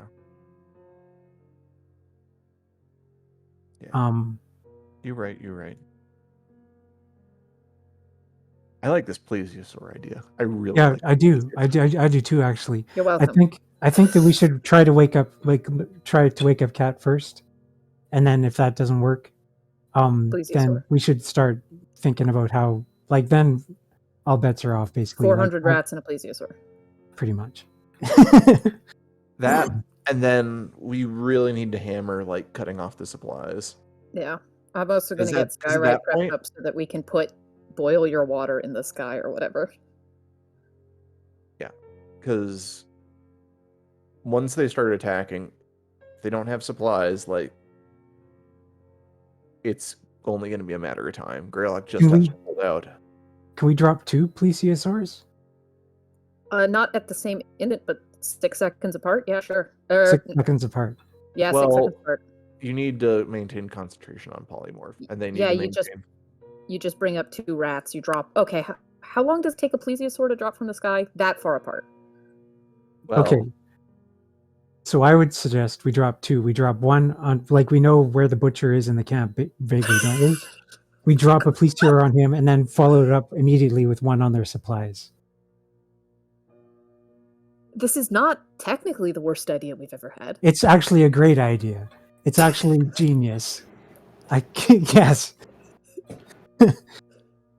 Dropping shit on them. How hard would it be to light their supply depot on fire? Probably harder than dropping the Plesiosaur due to the it sounds like requirement for proximity. Though we could follow it up by just hucking the Afridi rock at it. Like, I'm not opposed to this.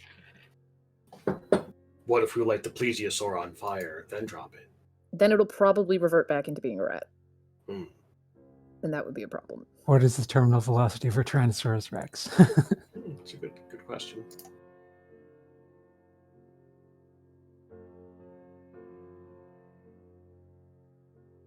So, Sid, I'm going to need these calculations by next week.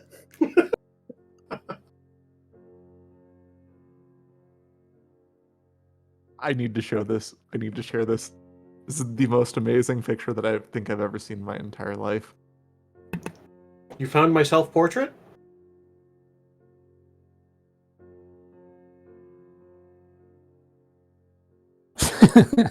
I'm glad to see I'm not the first person who thought of this.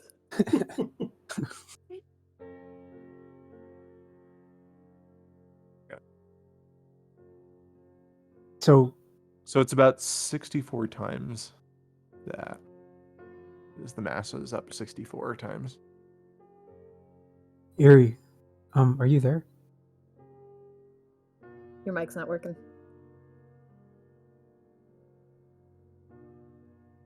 Yeah, I haven't heard anything from Eerie for a while. Yeah. It looks like her mic is being activated, but Hello? Hi. I'm so sorry. Did you want Been to... muted while we've been talking about God knows. No, I've been listening to everything you've been saying. I'm perfectly fine. The only thing I was going to interject, is for Sid, if you wanted sort of an in-character way to use summon playing your ally, because summon playing your ally will technically work, because there are the spell doesn't specify that it's pulling a creature from necessarily another plane. It just says an otherworldly creature, and there are outsiders that exist within the boundaries of Iyith. Fewer and far between, obviously, than if you were pulling them from their home planes, but they do exist, kind of like Lanfryd exists. Yeah. So it is something you can do, and if Kern was interested in doing it, it could simply be a general plea for aid. Yeah. Expand the spell level, and the spell, yeah. that's the result. Yeah. So if that's something you wanted to try, you're certainly capable of doing that and not really like going too meta with it. Okay. Yeah. But I think Sin was also right. Like, we need to get her out of Karok first. Because, Yeah. it doesn't appear to be affecting her health very beneficially. So I've looking at Sprinkles' map. How precise is her, like, how precisely does she think she knows where the butcher is in the camp? Where the what is? The butcher. Oh, the butcher is more of a general idea. She thinks that she knows, but doesn't have, like, she can't pinpoint a tent. She can pinpoint an area. An area including how many tents? Maybe half dozen that she thinks that's So where it- he's located. The She might stores, just drop a- she pretty well knows where they So are. guys, just as an unrelated thing, we do have a spell scroll of Incendiary Cloud, which is basically a firestorm that rapidly moves across the horizontal plane and is white hot and huge and is 8th level. I'd burn down a supply depot. I think it would burn down kind of everything. Like, I'm a little concerned that we're going a little too far into war crimes, but it would... We're poisoning the people. I don't You're think this talking council about- wants that. Respond to war crimes with war crimes, Hildreth. Hey, It's, if there's anything that I learned from the fire bombings of Tokyo, it's not a war crime if you win. that's true. Dark. Dark.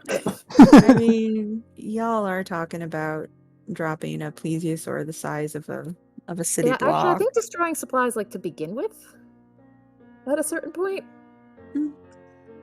Anytime D&D makes me start looking up the definition of war crimes, like, something's gone wrong. Yeah, it happens eventually. But so let's say that we dropped a plesiosaur, enlarged it twice. Would it be big enough by that point to take out all of the tents in the area that the butcher is? Like, would it take out all 6 tents? It would be close. Like, you might need 2. Okay, how about maybe if we drop 2 plesiosaurs on the butcher's area and then use the incendiary firestorm to take out the supplies? I like 2 plesiosaurs. Yeah, 2 plesiosaurs, but just on the butcher. Couldn't we Just do to make 3 sure. plesiosaurs? We could do 3 plesiosaurs. So is the there only- an upper limit to how many plesiosaurs? Once you go past 2 plesiosaurs, it counts as a war crime, so we can't do that. So there are 2 limits. There's the hard limit and the soft limit. The hard limit is that I can do, let me count my spell slots, more than I should be able to. 1, 2, 3, 4. Okay. The hard limit is 6 plesiosaurs. The soft limit is how long we can spend floating above the camp before we get shot by anti-magic arrows and fall to our death. Right. Oh, So what you need is everyone to stand in front of you and take the hits for I you. feel like we could Exactly. probably do it in like less than 2 minutes. Gatling gun, Plesiosaurs? No, we just go 1 drop, let it hit. 2 drop. 2 drop, let it hit. Don't 3, even let it hit. I would think, like, if she can do it No, 6 no, seconds she apart. has to let it hit.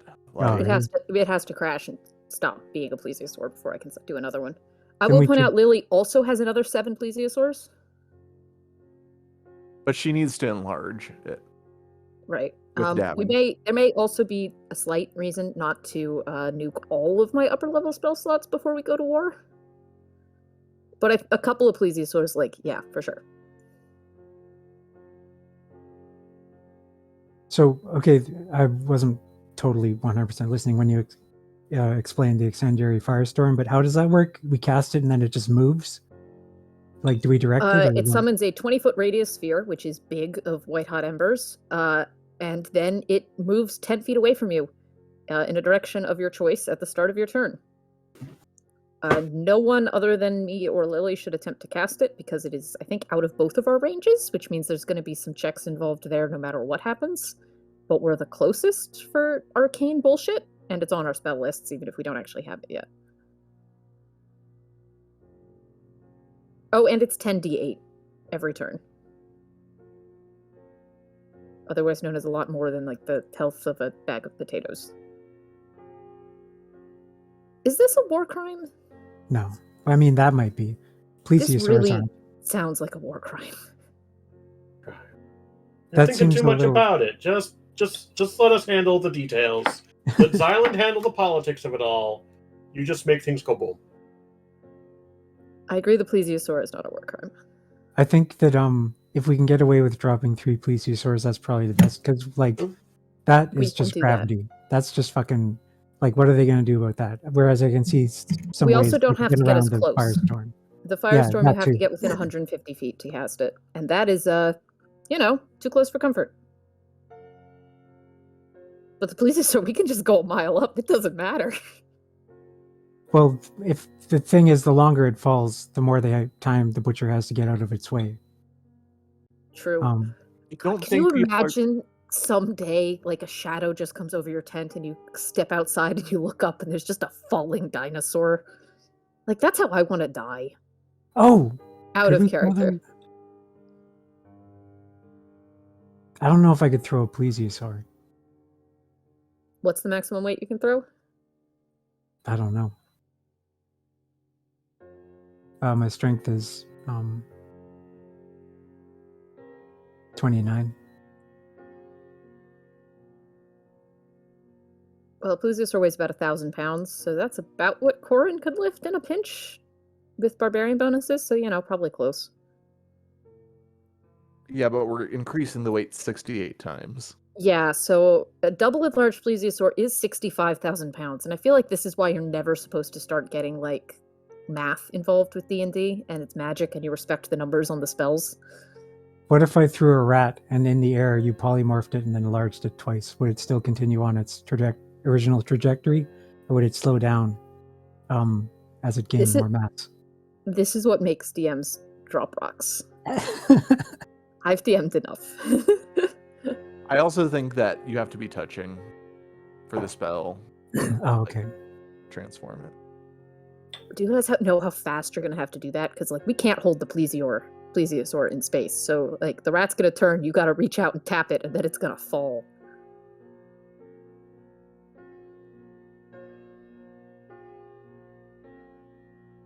You have to touch it to enlarge it? Oh, no, it's range 30 feet. What are we talking about? You're fine. Well, Okay, polymorph. Polymorph, but not enlarge. Oh, no, Okay, polymorph is isn't. fine. No, polymorph isn't range touch. Oh, then everything can be. Well, that makes it easy. I think we should try to drop a little closer than a mile away, though, just for the sake, since you have to wait between. Yeah, I don't think you can actually breathe in the air that high. No. Sid, confirm.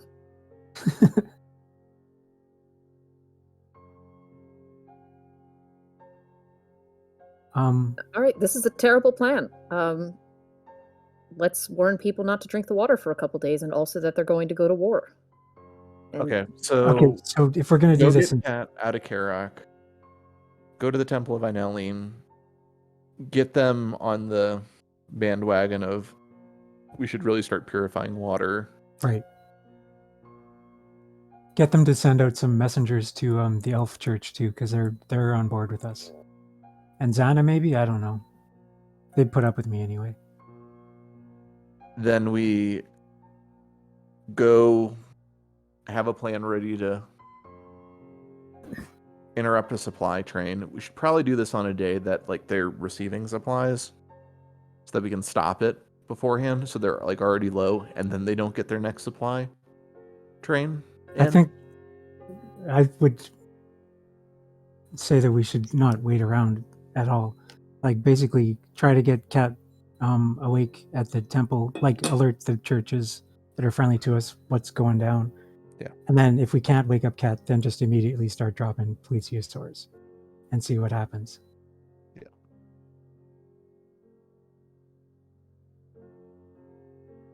That's I just think we should try to get this done within a day, basically. Yeah. But if I'm outvoted, that's fine. Oh, you're right. Like, time is of the essence.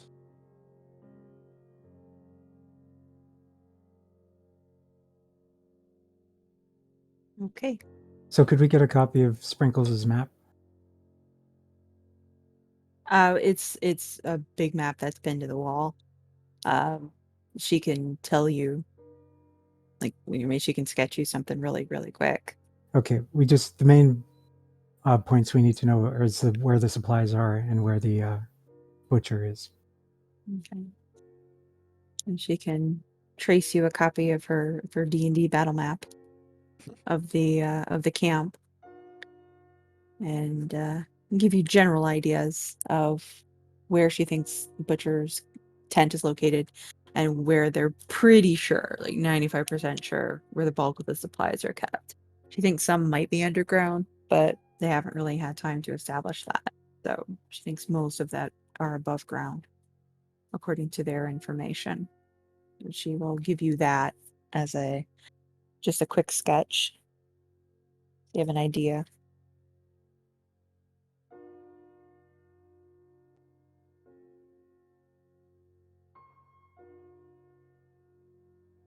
Doesn't seem to comment much on your ambitious plan to drop Plesiosaurs. Is it a no comment of quiet admiration? I think it's just sort of like awestruck. Like it's tools that she doesn't have access to. It's like, what is a plesiosaur? Yeah, exactly. For what it's worth, we're using a plesiosaur for style, and I will not be dissuaded from this, but we do have larger animals, so I'm not abusing the dinosaur you granted me any more than I would be abusing a giant elk. Like a really fat plesiosaur.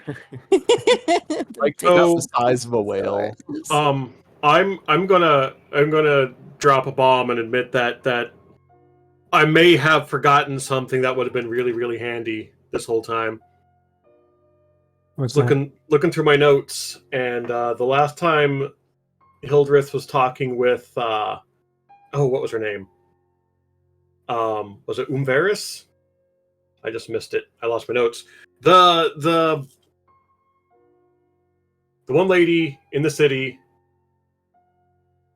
The sage Umaveris mentioned to Hildreth a while ago that she actually has a healer specifically for healing Cat if we could get her released. Ah, fuck. I've just been going through my notes like looking through my hey, says right here. When did this happen? Umaveris wishes Hildreth to do some things I'm not going to talk about. But they searched out an alchemist that is also a skilled doctor who is outside of Greylock, who claims he can cure Cat, and is Umaveris said that the only reason they haven't sent Cat to her or to this doctor alchemist is because she's been locked up tight. And well, we just rescued her. Damn. Well, Okay, sure. Slight modification to the plan then. I mean, we have a rapid fast Pegasus delivery system, so just get us a direction. All right, so we will go collect Cat. Hildreth, maybe you go find out where this doctor is or whatever. And then we'll meet up and send her there. Yeah? Yeah. Yeah. I'll get the Pegasus. And then while we're doing that, Kern, if you want to follow up with your church and clue them in on what's going on, maybe we could still do that. I don't know. I'll do that. And I'll be like, I would start setting up water purification stations and talking to the churches that we're buddy with. Yeah, maybe I'll go visit the Gnome Church and tell them to. They're like engineers and shit. They might have something useful to provide. I'm going to go give a heartfelt lecture in the town square about the value of checking your water and gathering rainwater. So It seems pertinent. I'm gonna backtrack that. I read that wrong. Umaveris is talking about the butcher. How I was- the I conclave wasn't gonna has say anything this because I was like, person. My bad. I read my notes backwards. Back to dropping Plesiosaurs. Forget I said anything. All right. I think she was we laughing at would've us and just, her like, mic gone was there broken and should have again. been- Fury did. Iri, which of these versions of events is what's going on?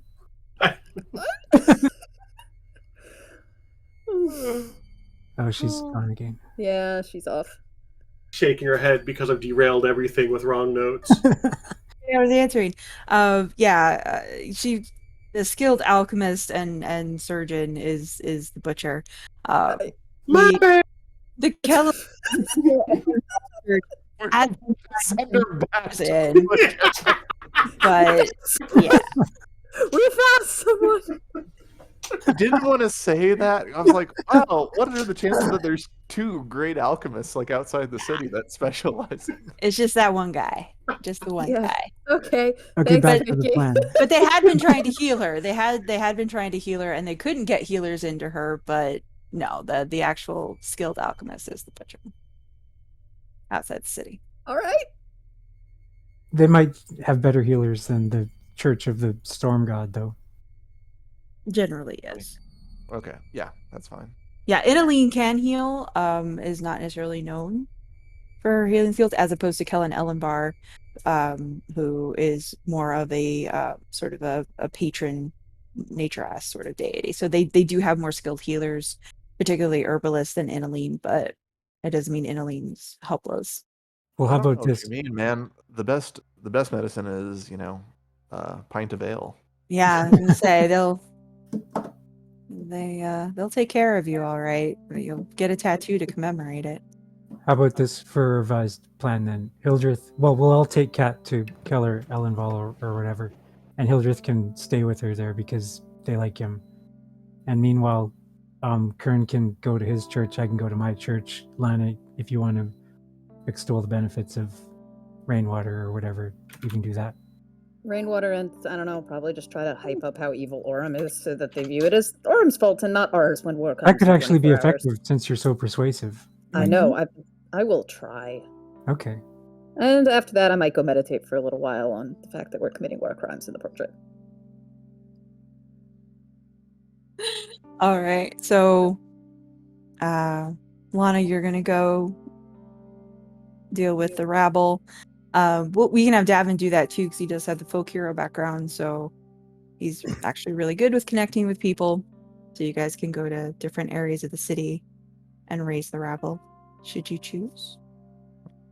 And then you guys are going to collect Cat. Yeah. Okay. All right.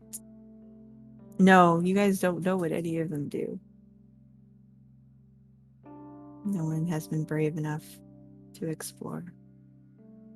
To explore what? the mystery items, Which mystery items? like the mystery Altoids, and there's different concoctions that Lana has picked up. I mean, if you need something drunk, I can drink it. Or eat it. Or identified, Mr. Artificer. Oh yeah, I could do that too.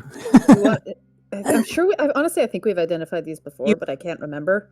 The Altoids, the only thing that came up magical was the tin itself, not the actual tablets. Do you want to eat an Altoids Island? I'm already demagicked, so I might as well. How many do we have? 6. Sure, I'll eat one. Wait, If you, probably if you're might not- magicked, it won't have any effect. Okay, You're never mind. right. exactly, you won't know what it does. Doesn't do anything. Truly have no Interesting. memory of why I didn't eat these. You can eat one whenever you want. I'll do that. Okay. Well, maybe not now. We're in the middle Too of. late. Roll a die 10. Oh God. I hope you grow a tail. I already have a tail. I was gonna say. Not Not you, my tail. Xylund. Okay, number 4. Okay. All right. How's your constitution? 14. Okay, roll a constitution check. Oh. Save? No, check. Hey. Okay. All right, you're fine. You have some indigestion, that's all. You actually do. You legitimately do. You feel a little burpy for a Yeah. second, like you've got some heartburn, but nothing happens. It's like the evil twin of antacids. Like, Exactly. bye. Would you like this acid tablet? You mean antacid? No, I know what I said.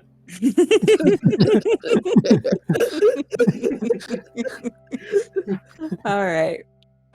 So who's going to collect Cat in this? Well, I think we should probably all collect her in case someone gets ambushed on Okay. Okay. So you can head back to Karoct to collect Cat, who is where you left her, although looking better. The door has been somewhat repaired. The other one is just sort of leaning up against its hinges. What happened to the door? Someone broke it. Someone. Is that somebody who has 29 strength? I was looking for something. I forget what I was looking for. Maybe cat. Oh, Oh, that's two turtle polymorph potions. Really All right. Slow, get away. So, gonna collect Cat.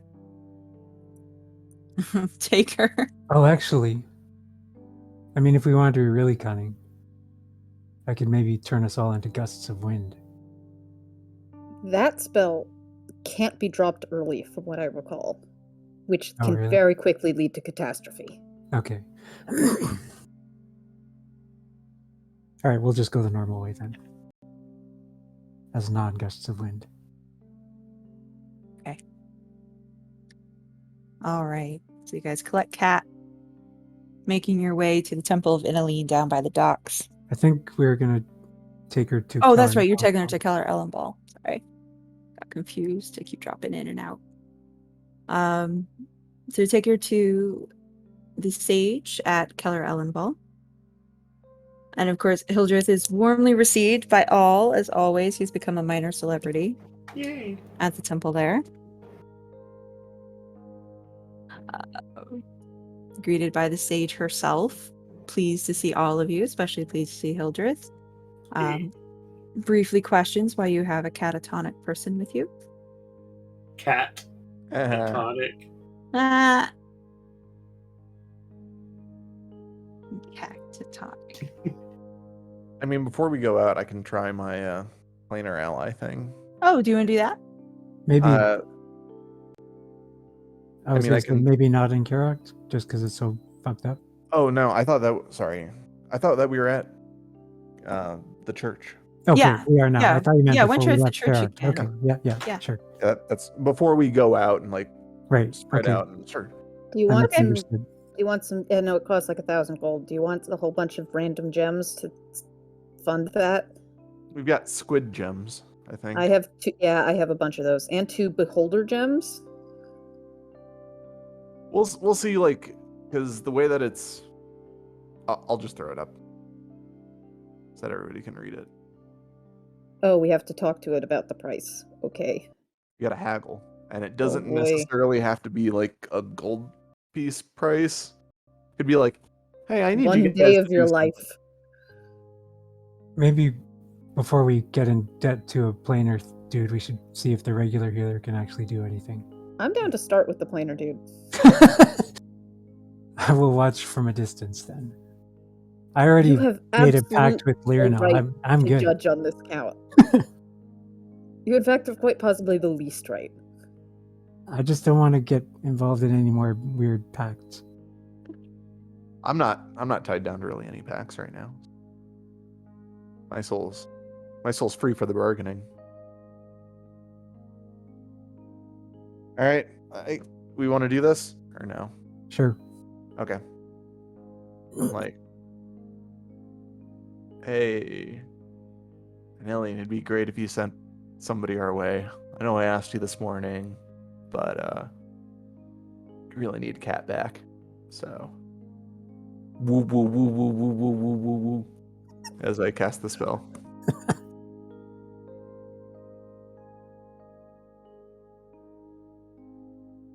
You there?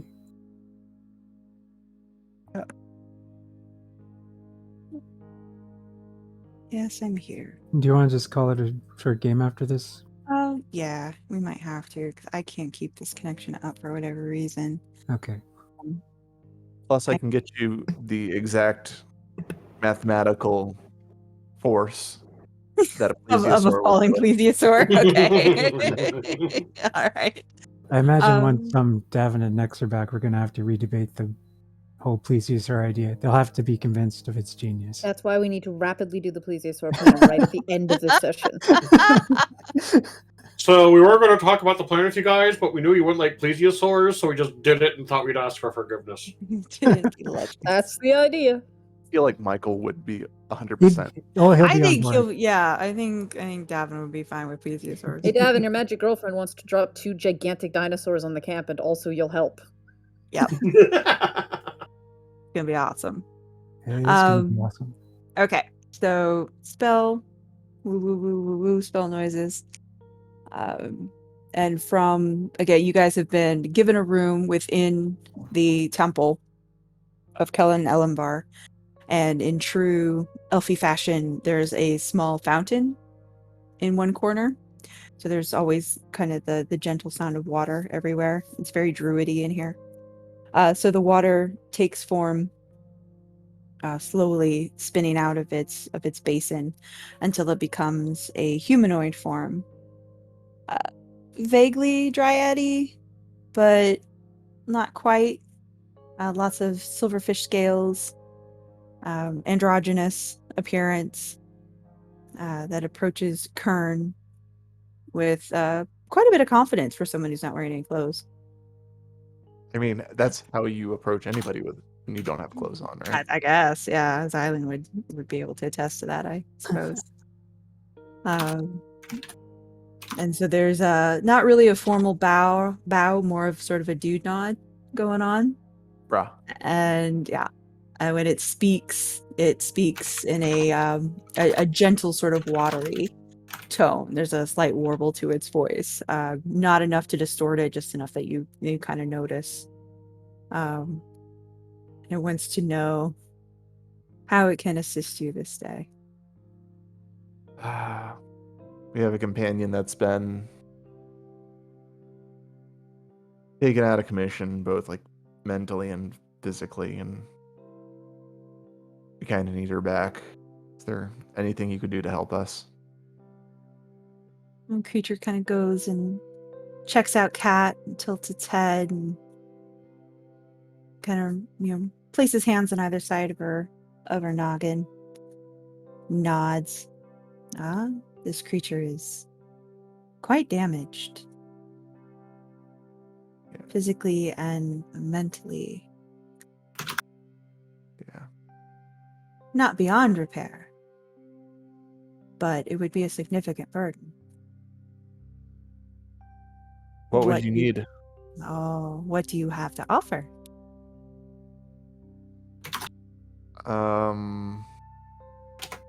What kind of stuff do you want? Payment? Do you want a favor? We have cookies. We do have cookies. You have cookies. Yeah. What is a cookie? We'll give you the first one for free. I can go over a Kern cookie. Sample cookie. And the creature takes a bite. Oh, this is good. Not enough, I know. but tasty. What else do you have? More cookies. We've got gems. We Oh, have our service. service. We're kind of booked right now, though. We're kind of booked. It would have to be a delayed favor. Oh, We but do have- gems? You have gems? What Mhm. do you have? Are they pretty? We've got beholder gems. We've got squid gems. Squid gems. Squid gems. At least that's what's in my bag of squid gems. I have a jellyfish tentacle. Why? I found it.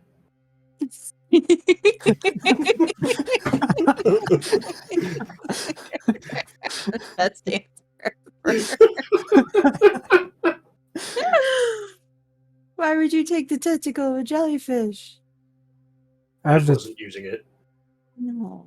And besides, who knows what amazing potions and reagents can be created with a jellyfish tentacle?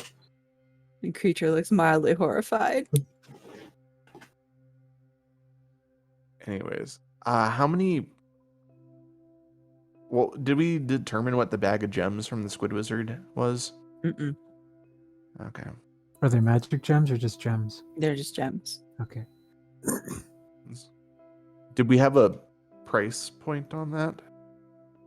I don't think we did. Not unless any of you are good at appraising gems. Yeah, you guys haven't actually taken them anywhere. You've just been walking around with them. I I think we am. could just drop the entire bag. Just I'm giving them technically back. skilled in jewelry, so I should be able to appraise them. Yeah. You just have it. Okay. Okay.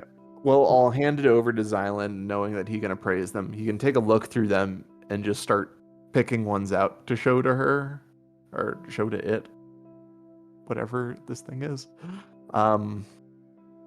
And just be like, look, we have a ruby, we have a chunk of obsidian, we have emeralds, stuff like that. And I can kind of watch her face until she feels like she's satisfied with the amount of stuff that we're giving her.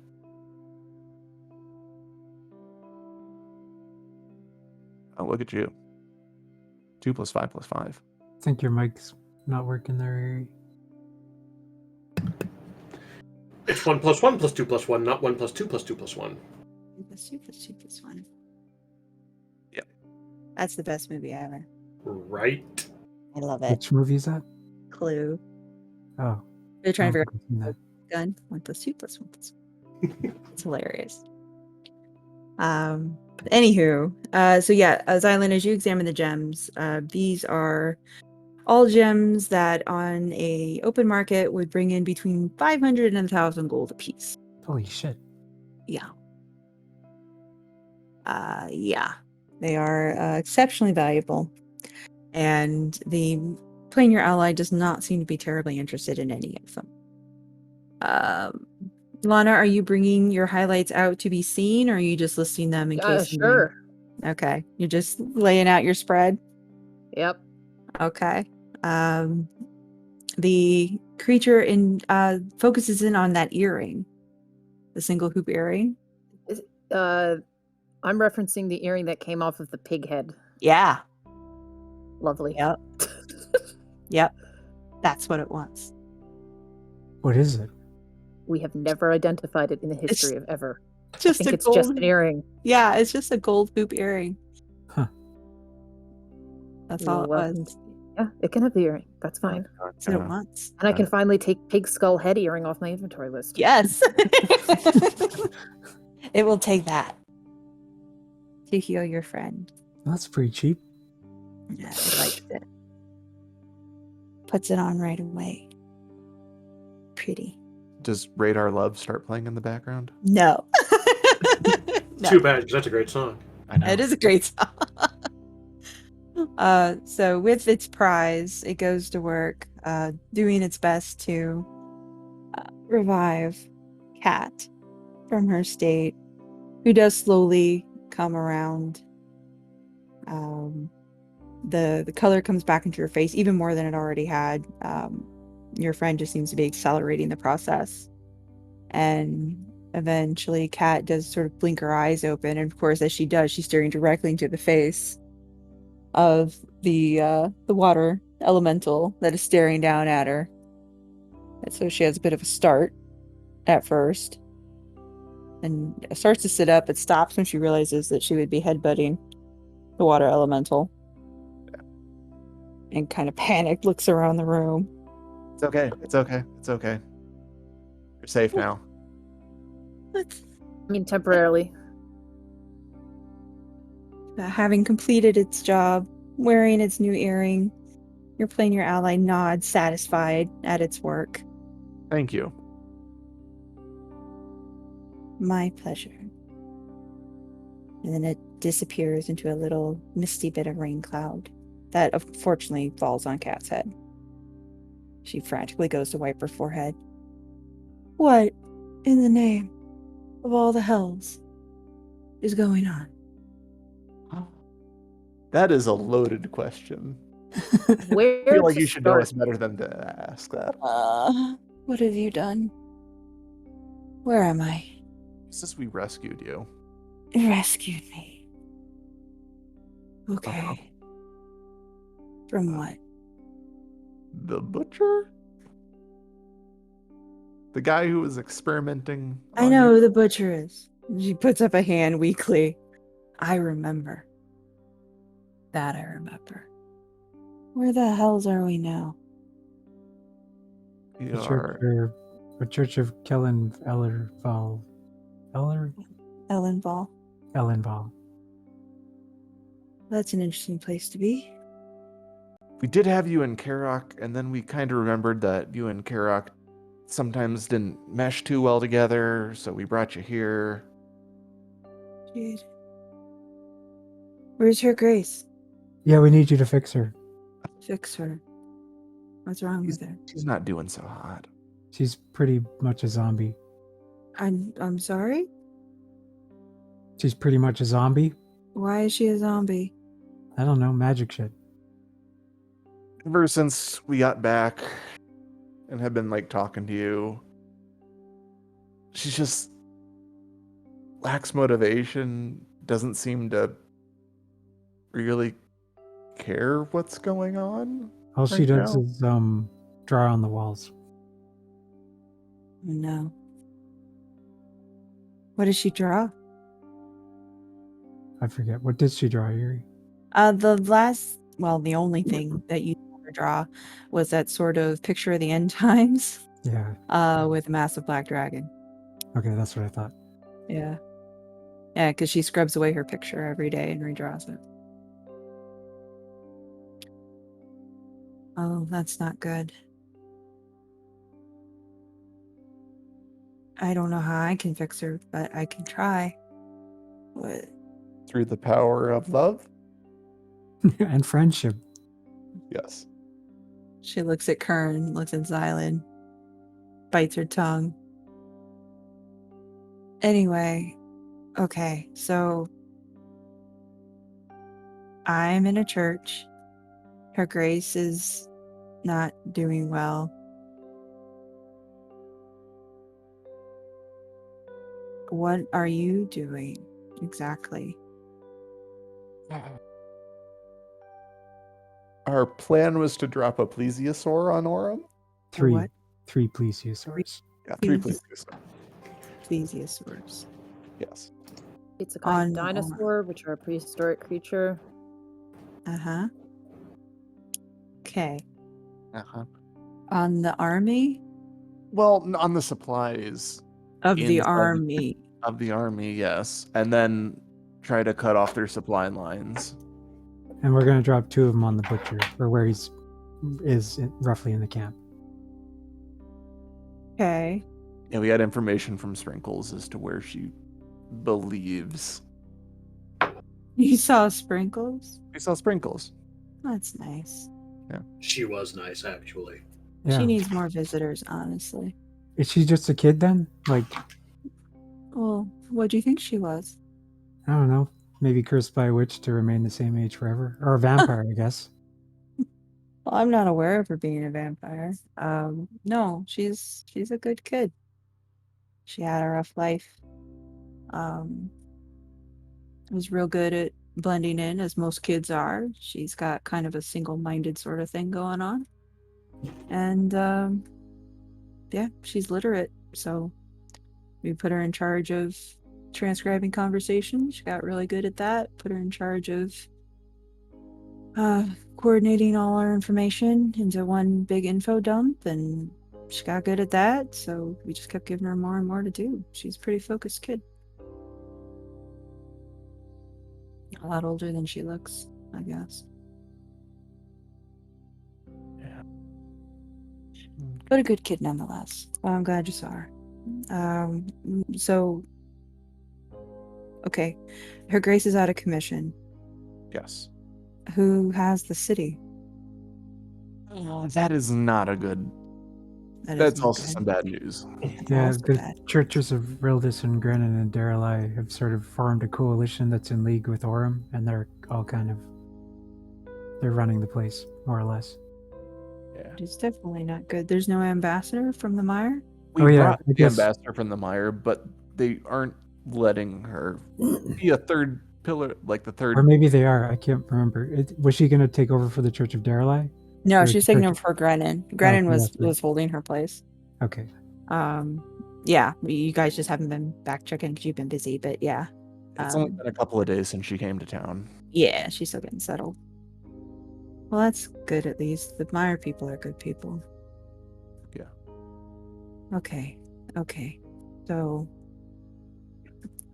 So you want me to talk to her Grace?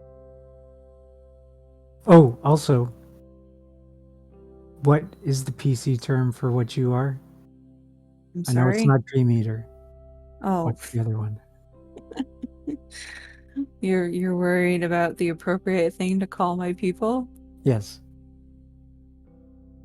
The common term is will worker. That's right, will worker. Oh, there might also be a will worker working Right. with Orem. Can you I find contact that- him? Maybe. Can you send out your mind tendrils to sense whether he's there or not without him noticing you? For someone who's really worried about offending me, you're kind of borderline offending me. I'm sorry. No, It's Xylund. I know. It comes with the territory. I'm an okay telepath. I can try. It's not really my expertise, but I can try. Although, if I link with them, they'll link with me. That may not be a good idea. Maybe try to fix Nasali first, and then if you have some time after that, Okay. send out your brain snakes. Okay. I will prepare my brain snakes then. If we give you a cookie that looks like Xylund's head, will that help you get better faster?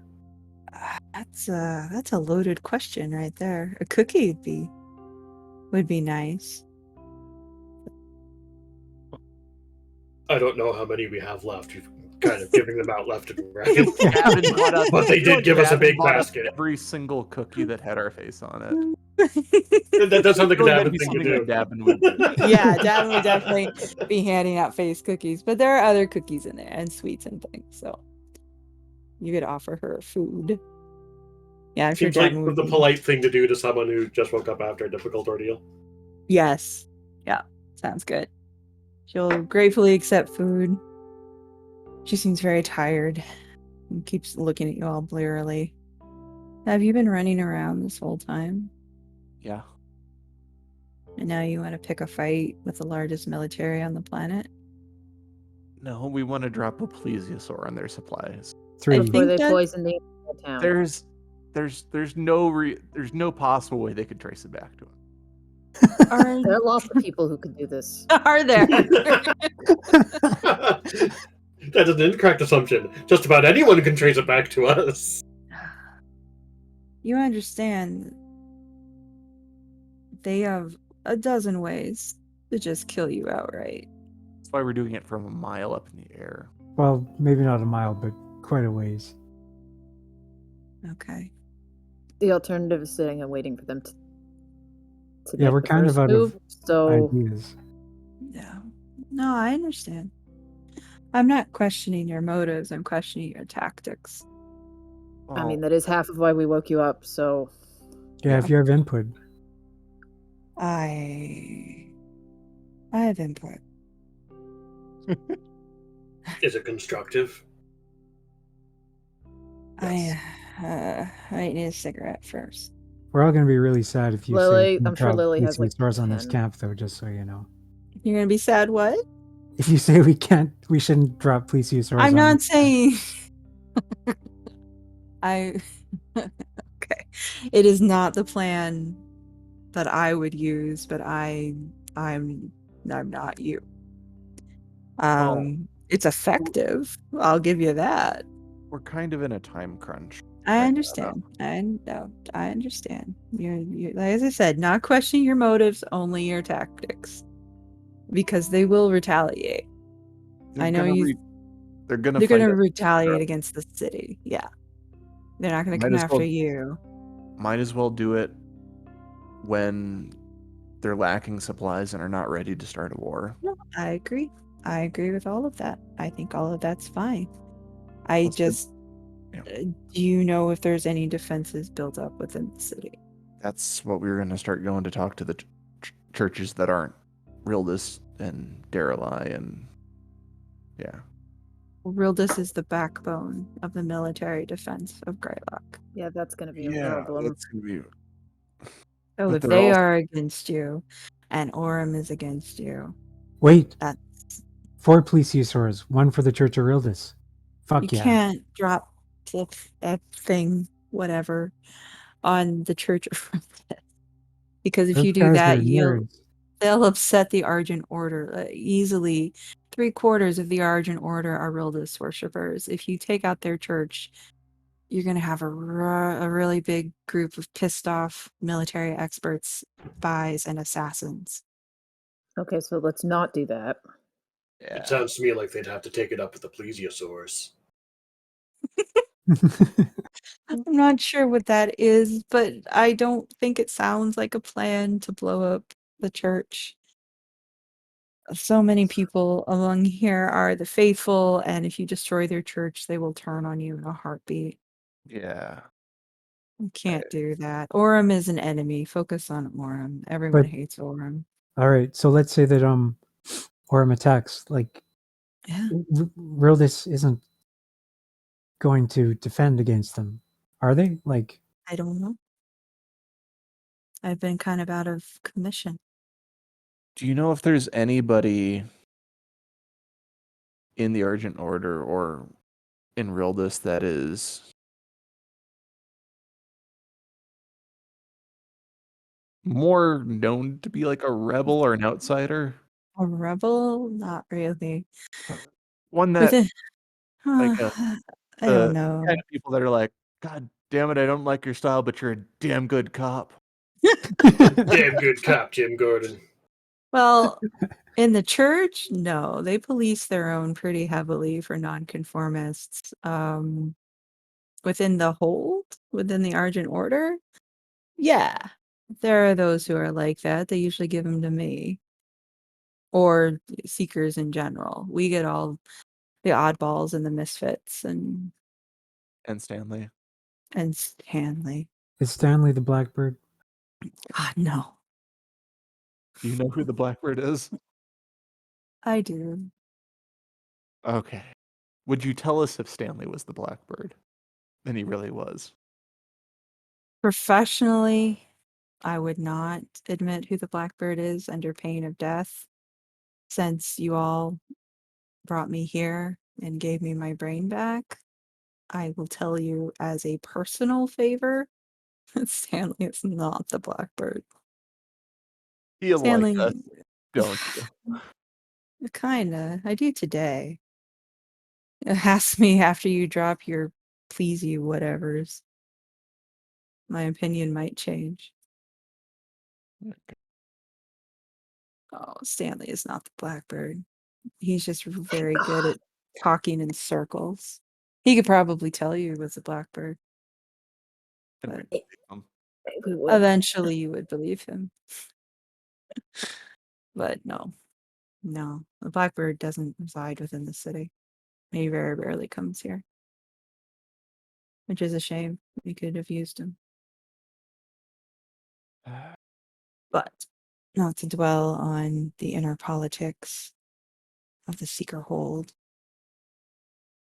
Okay, so plan is dropping pleasey whatevers Yes. on the Aurum army and just hoping that Realdis doesn't turn traitor. Well, they are going to. But okay, so if you've got all the misfits and stuff, then maybe you can rally some kind of defense. Oh, we'll have defenses. I feel like there's a difference between, no offense, giving you over for Aurum to experiment on and leaving a city out to dry. I feel like they're going to at least have to put up some resistance. They can easily make the argument, though, that after we drop the Plesiosaurs, that there are secret mage cults in the city that need to be rooted out, and Aurum is there to help. Like, first they drop the Plesiosaurs on Aurum, next they'll drop them on you, type of thing. We can try to own it. Yeah, I know. Well, yeah, we could do that, I guess. It might work. It is magic. High That's probably our best. fatality, possibly war crime magic. Arkin. Hmm?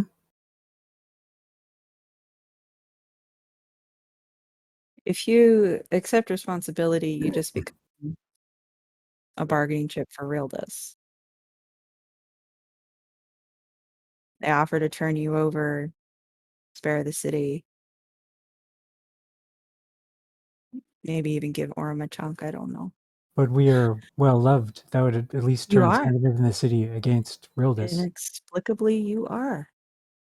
You sound surprised. I would be too. Maybe what we need to do then is lie low. Strike from the shadows.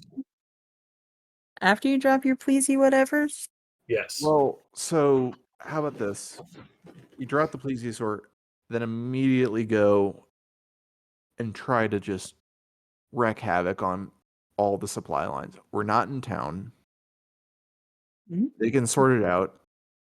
Cat and the other churches can just stall as long as possible. And Cat, as you know, like an army without food is Yeah. Oh no, damaging this. We've been working. Well, we were working on that before. I lost touch. So no, it's a valid strategy, and one we've been trying to do for a while. I think that Lana's onto something. Once we've done all that, once we've dropped the Plesiosaurs and wrecked their supply lines and all that shit, then we come back to the city and we just own it. And that way, if Realdis turns on us, then at least the city knows what their position is. Like, we're obviously anti-Aurum. And so if Realdis turns around and is like trying to sell us out to Aurum, that's, I don't know. we need to come back with proof that they were poisoning the water. Otherwise, it can become this look at these maniac mages who started a war for no goddamn reason. Yeah.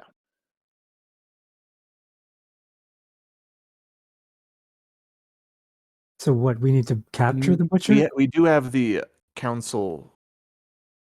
We do have council notes on explicitly asking, like, to go find these poison supply lines.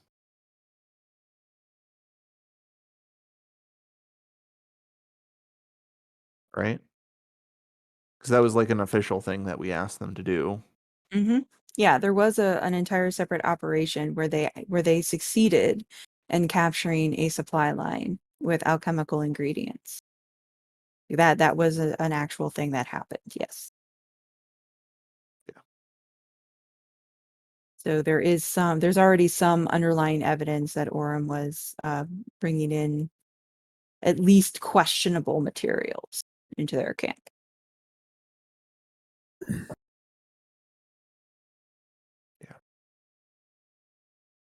I feel like we're gonna have to capture the butcher alive. He's not going to attack. Don't think I'm gonna take that risk if we find him.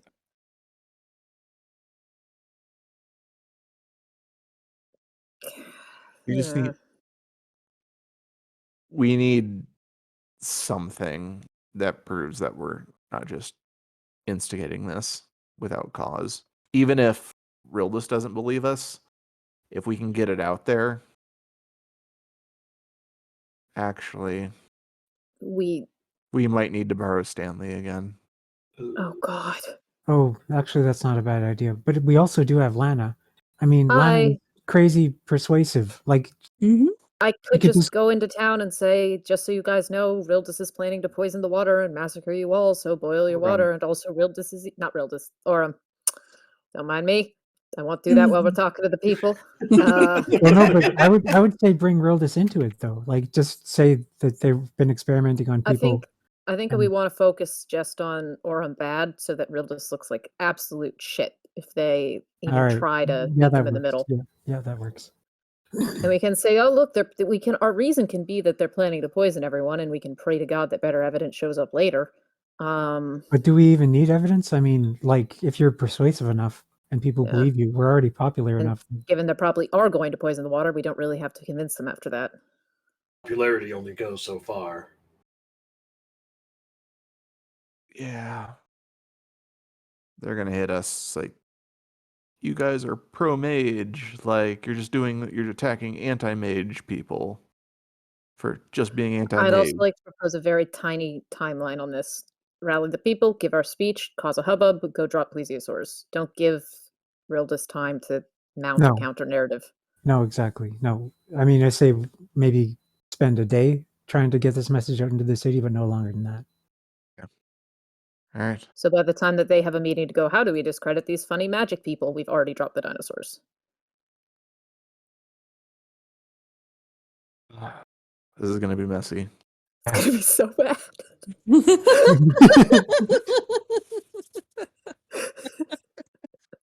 But you guys are so excited.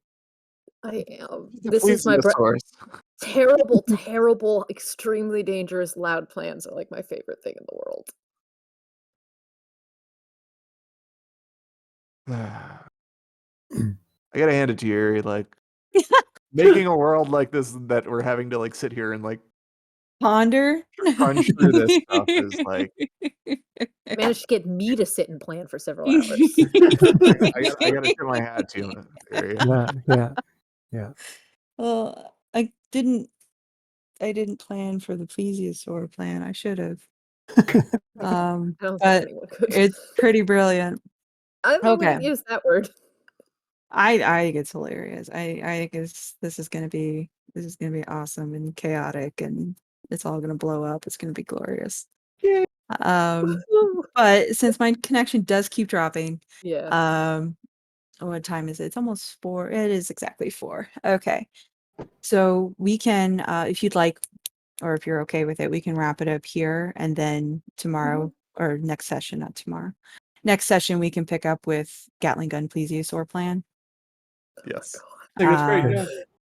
And just the next session can just be the fallout from all that bullshit. It'll be fantastic, and I can make some visual aids in the meantime because that's going to be required. Yeah, we're gonna need some visual aids for this, I think, just for my own amusement. So yeah, so good planning, good plan. I don't think it'll take too much to get Michael and Nex on board. I'm Hopefully not.